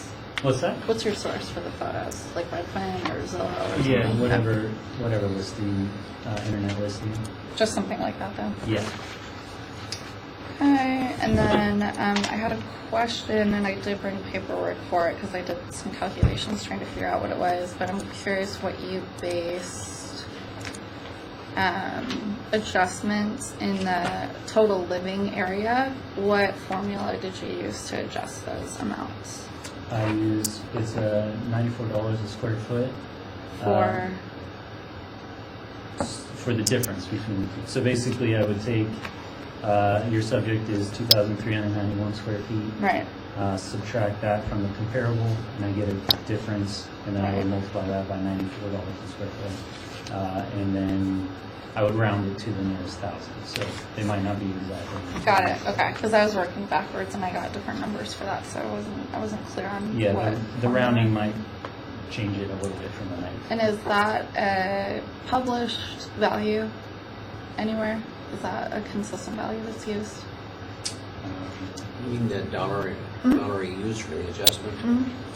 That's based on appraisal experience and a lot of data that the assessor collects. So those numbers aren't published anywhere? No. Okay.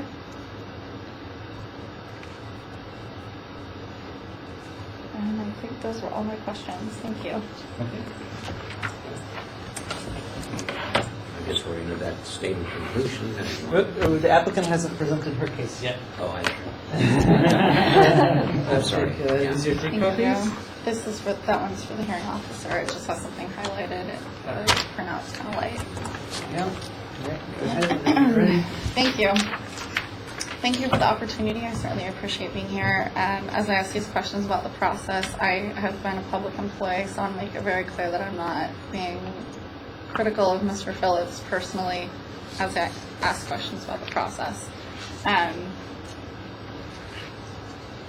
I'm not presenting different comparables because Joe was very helpful in being explicit with me that he felt that his comparables were the standard that should be held to. So my questions have more to do with, again, just sort of the assessment based on the 3%, based on the $94, all of which I would just point out are not transparent in the process. Again, having worked as a public employee, I think that's something that's incredibly important. I would make a recommendation that that be something that is shared transparently with people who are in the appeals process. Because I did a lot of math that I didn't need to. So that's fine. So Joe and I had gone back and forth, as I shared, where we'd initially had 4 comparables, and then the second one was removed. So I didn't have the most recent document that he shared with us. So I went ahead and just made a spreadsheet, which is the 3rd page. Accounting for the different adjustments that he had made. I also went through and looked at the net total taxable value of the comparables with understanding that those were recent purchase prices, and so those would have been adjusted to reflect the market value of the home within the last year and a half. And I want to be clear, my request is simply that the value of the home be assessed at what I felt was appropriate, which was the 2018 assessment, which I think was $806,000. I have it written somewhere. So just to be clear, that is my goal with this conversation today, is to simply show that I believe that remains an accurate reflection of the value of the home, especially in the neighborhood that I live in.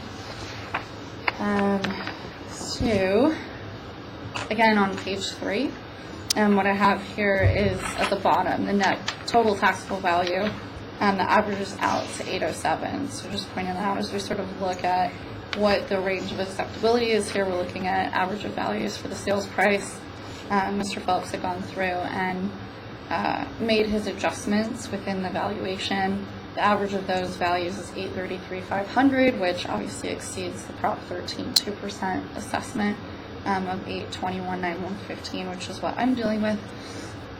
And then just for the sake of exploration, I hadn't been clear on the conditions under which condition was assessed, and that had been my question, Joe, was just in the initial example that you had given me that I was working off of. I don't see that those numbers have changed, but you had said that you adjusted something, and I'm just asking what you adjusted. I think there's just a misunderstanding with the terminology that we use the term adjustments for appraisals. Just Oh, okay, so that's just a adjustments term we removed. use. Okay. It got doesn't mean we've changed it from the last time. It just means that's just a term you use in appraisal. It's a synonym to assessed. It means that we made adjustments to the comparables to make them like the subject. But we call it an adjustment, although there are many other ways you could use the word adjustment. We're not using it in the sense that I Okay. think that you're. It's fine. I just did a thinking lot we of might reading, have. and I was very careful. They said don't introduce new information. I just want to make sure that that's not what is happening, which is there's no new information that's been introduced. I don't believe there's new information being introduced, but I think I did make it clear that, so if you look at the bottom here, when I supplied you this information, I did say this appraisal is for informational purposes only and is subject to change. Yes. So,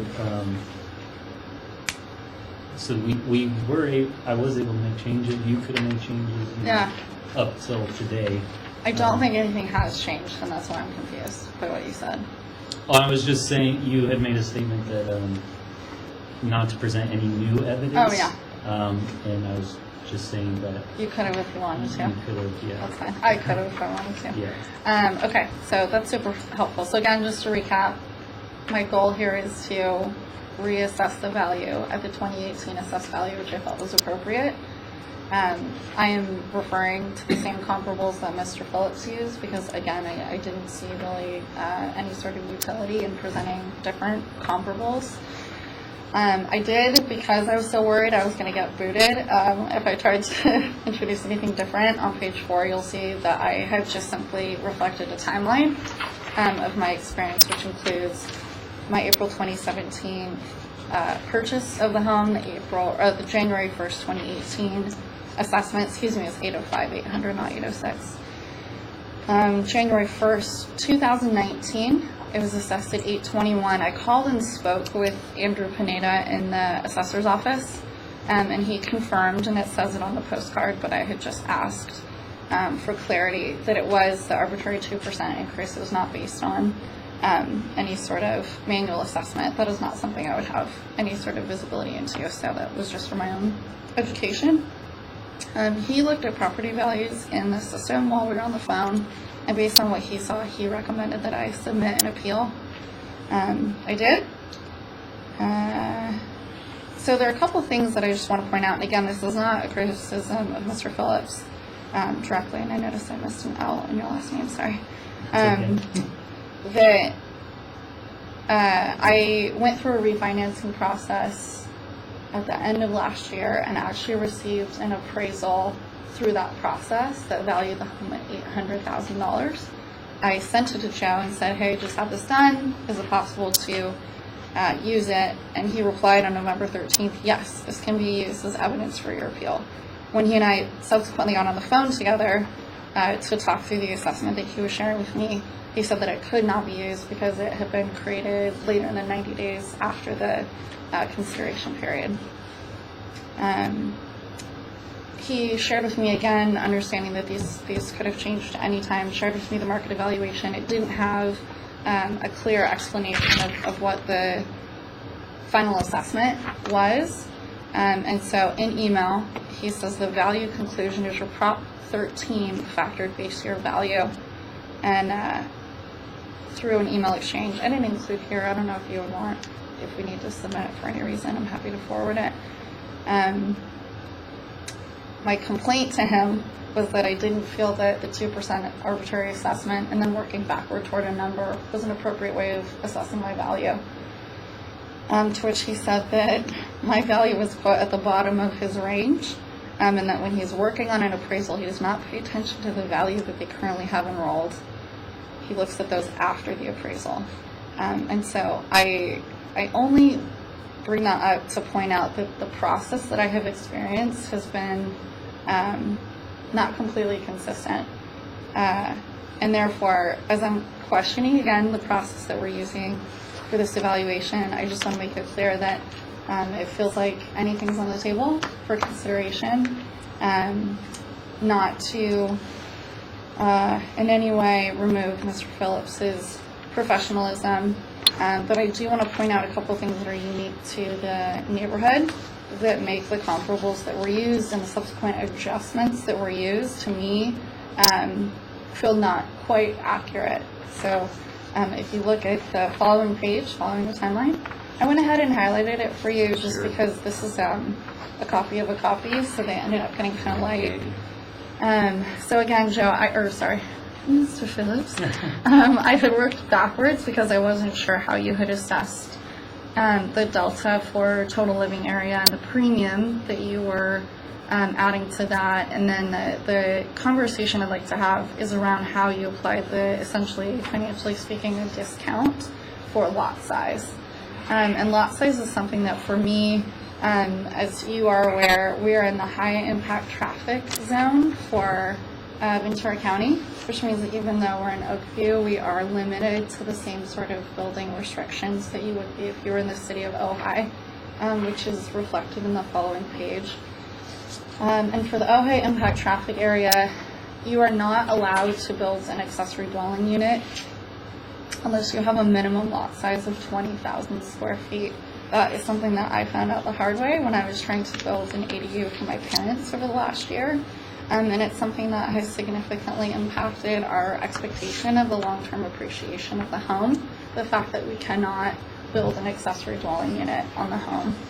And so when I did the math on lot size, and again, the premium that's applied to total living area, I defer to your expertise on that. I would have liked to have known that there was a calculation ahead of time. I think that would have just saved me a little bit of grief.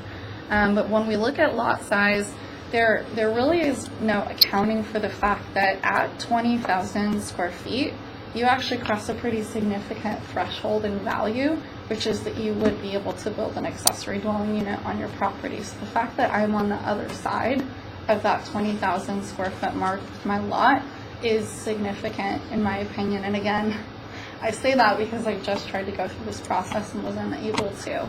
And it was an expectation that we had for my family's long-term, plans around my parents and aging in place, that has impacted my family significantly. And so I, again, just did the napkin math, just sort of working backward from the numbers that you had offered here, and again came up with different numbers, and you had said maybe it was rounding errors. See, it's 9241, 9309, and 9434 for total living area. But when you get down to incremental assessed value for lot square footage, we go from $90 for living area to $2 per square foot for lot size, lot area, down to $1, and then down to $1.47 for the comps. I was very surprised by that, again, just because of this 20,000 square foot limitation that the County of Ventura has imposed for homes that are in Oakview, that are in the Ojai traffic impact area. I had no number to work off of to understand what might be an appropriate adjustment, understanding that there is a significant difference once you hit that 20,000 square foot line. I used $5. I didn't try to use 90, I didn't try to use 50, I did it quite modestly.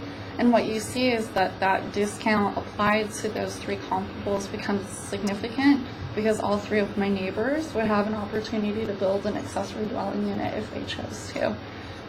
Again, that is absolutely something that we had considered when we moved. I used to live in downtown Ojai. It was a much denser area. I never expected to be able to build there, but it has really impacted, again, our long-term understanding of the value. I keep doing averages just so that we're not having to quibble over separate comparables, but what you see is if you even just apply a $5 square footage discount for lot area, all of a sudden the average of the values goes back down closer to what I believe the appropriate assessment for the property is. And I left up here just the average of the values of the net total taxable value as well. Do you guys have any questions about that? Do you want to keep going? Are you finished with your presentation? I'm not done. Okay. Do you have to wait? Okay. Yeah. I included just for reference the assessments for the 3 comparables that ended up being the same as what Mr. Phillips had initially shared with me. And then the last point I would like to make, Mr. Phillips did visit my home and I think was quite thorough. The Redfin photographs that are of my house online feature a bathroom that is not in my home. This is, it's in your packet too. This is a restroom that we don't know where it came from. And so when we're assessing condition, I think it's important to also just understand that the photos of my home that are in this packet are staged photos. None of that is my furniture. And you can see quite clearly that the photography of the other 2 homes is the residents' homes. And so that's something that I realize is subjective, but to me is sort of frustrating to experience, which is... You're referring to the one on page 6? So those are the photos that Joe provided, but yes, those are all from Redfin or Zillow. Those are not photos of my home as I live in it.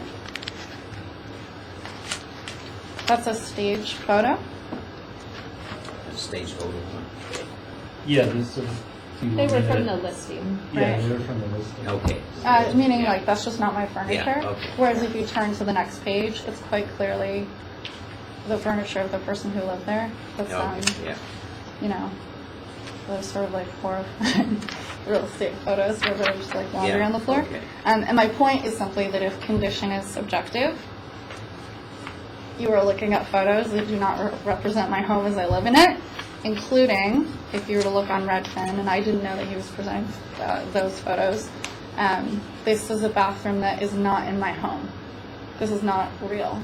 So again, if condition is assessed subjectively, there's no formula for condition, I don't think, right? I think I stated I used a 3% adjustment. Oh, sorry.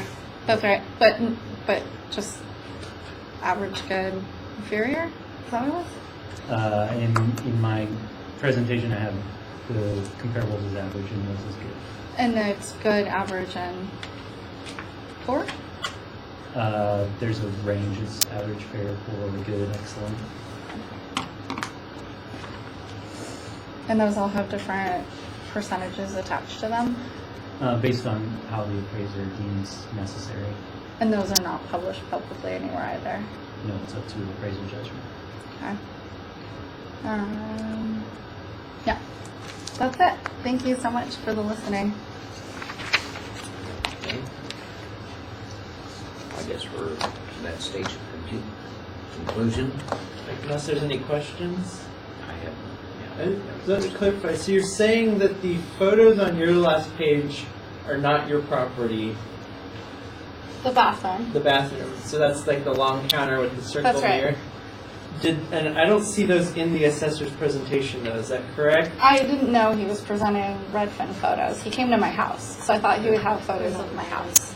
No, the bathroom picture that you see here on page 6 is not the same as the one she is pointing out in her presentation. You didn't take that one, but you went in that bathroom. Yes. Yeah. So So he's he's seen my house. Okay, so you were presenting these just in case the assessor used these photos to say that's not your house, but they weren't in the assessor's presentation. yeah. Correct. Okay. But, per his own words, he used Redfin photos to assess the condition of the home. Okay, got it. Well, I don't have a question for you. I do have a comment. Yeah. You talked a lot about wanting to build an accessory dwelling unit. Yeah. And I am no expert on this, but I know that the laws have changed drastically, and you may want to check back and see if that's now an option, because on January 1st of this year, they completely revamped, and they're not allowing nearly as many restrictions as before. So you might want to check. There's that. the So just a city of comment. Ojai is actually fighting the county of Ventura because the city of Ojai is more conservative than the county. I see. And so we're in this really funny area, which is we're in Oakview, but we have all the same restrictions as if we were in the city of Ojai. So we But sort of, the law changed on Right, January 1st. right, yeah. Okay. Ojai is doing everything they can to prevent that. I But see. yes, thank you for saying that, and I appreciate it. I mean, it's something that we're just still trying to figure out with my parents. So thank you for listening. I really appreciate it. Thank you for the time. And I do want to compliment Joe, and I dealt with Brendan a little bit in the submissions process. Everyone has just been incredibly professional. I felt very heard.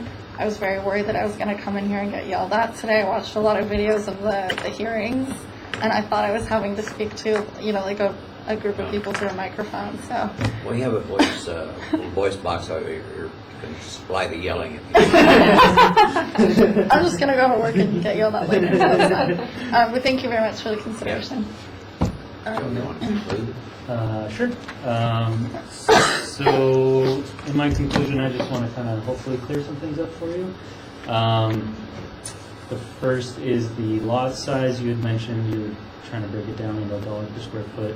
I did use a 2% adjustment, so it would be similar to the condition. I didn't use $1 per square foot. I used a 2% to address my comparables being larger than the subject property. So hopefully that clears it up. Also, I don't remember off the top of my head, but did you request that I inform you of how I calculated the adjustment? I did. You did answer? On the phone, when we're on the phone. Oh, okay. Did I answer? I would hope I told you. When we were talking through condition, I had said, well, how are you even coming up with that? And that Okay. was when you had said, I look at photos online, and then when you had requested to come, that was why I wanted you to Okay. come. Yeah, so that's another thing I wanted to clear up. Yeah. Maybe at the time, since I hadn't seen the home, I had considered it. That's where I got my condition adjustment from. But also, once I saw the home, it confirmed my initial impression that it was pretty compared to my subject. So it was based on listings Yeah. and my walkthrough. Right. And I'm trying to think if there was anything else I wanted to clear up. I would just point out with the 2% assessment for lot size, that fails to take into consideration that 20,000 square foot mark, which to me is material information for the area that I live in. So if we were talking about anywhere USA, 2%, I would say, oh, okay, fair enough. But that is a meaningful threshold that has been crossed when you start comparing my home with lot areas that are over 20,000 square feet. Okay. Yeah, that's, the 2% is how I chose to address that, but, there's no difference anything in there. I think that clears up most of it. So, in conclusion, my comparables with proper adjustments, I feel show that the comparative market, the factor history value should be enrolled for the January 1st, 2019.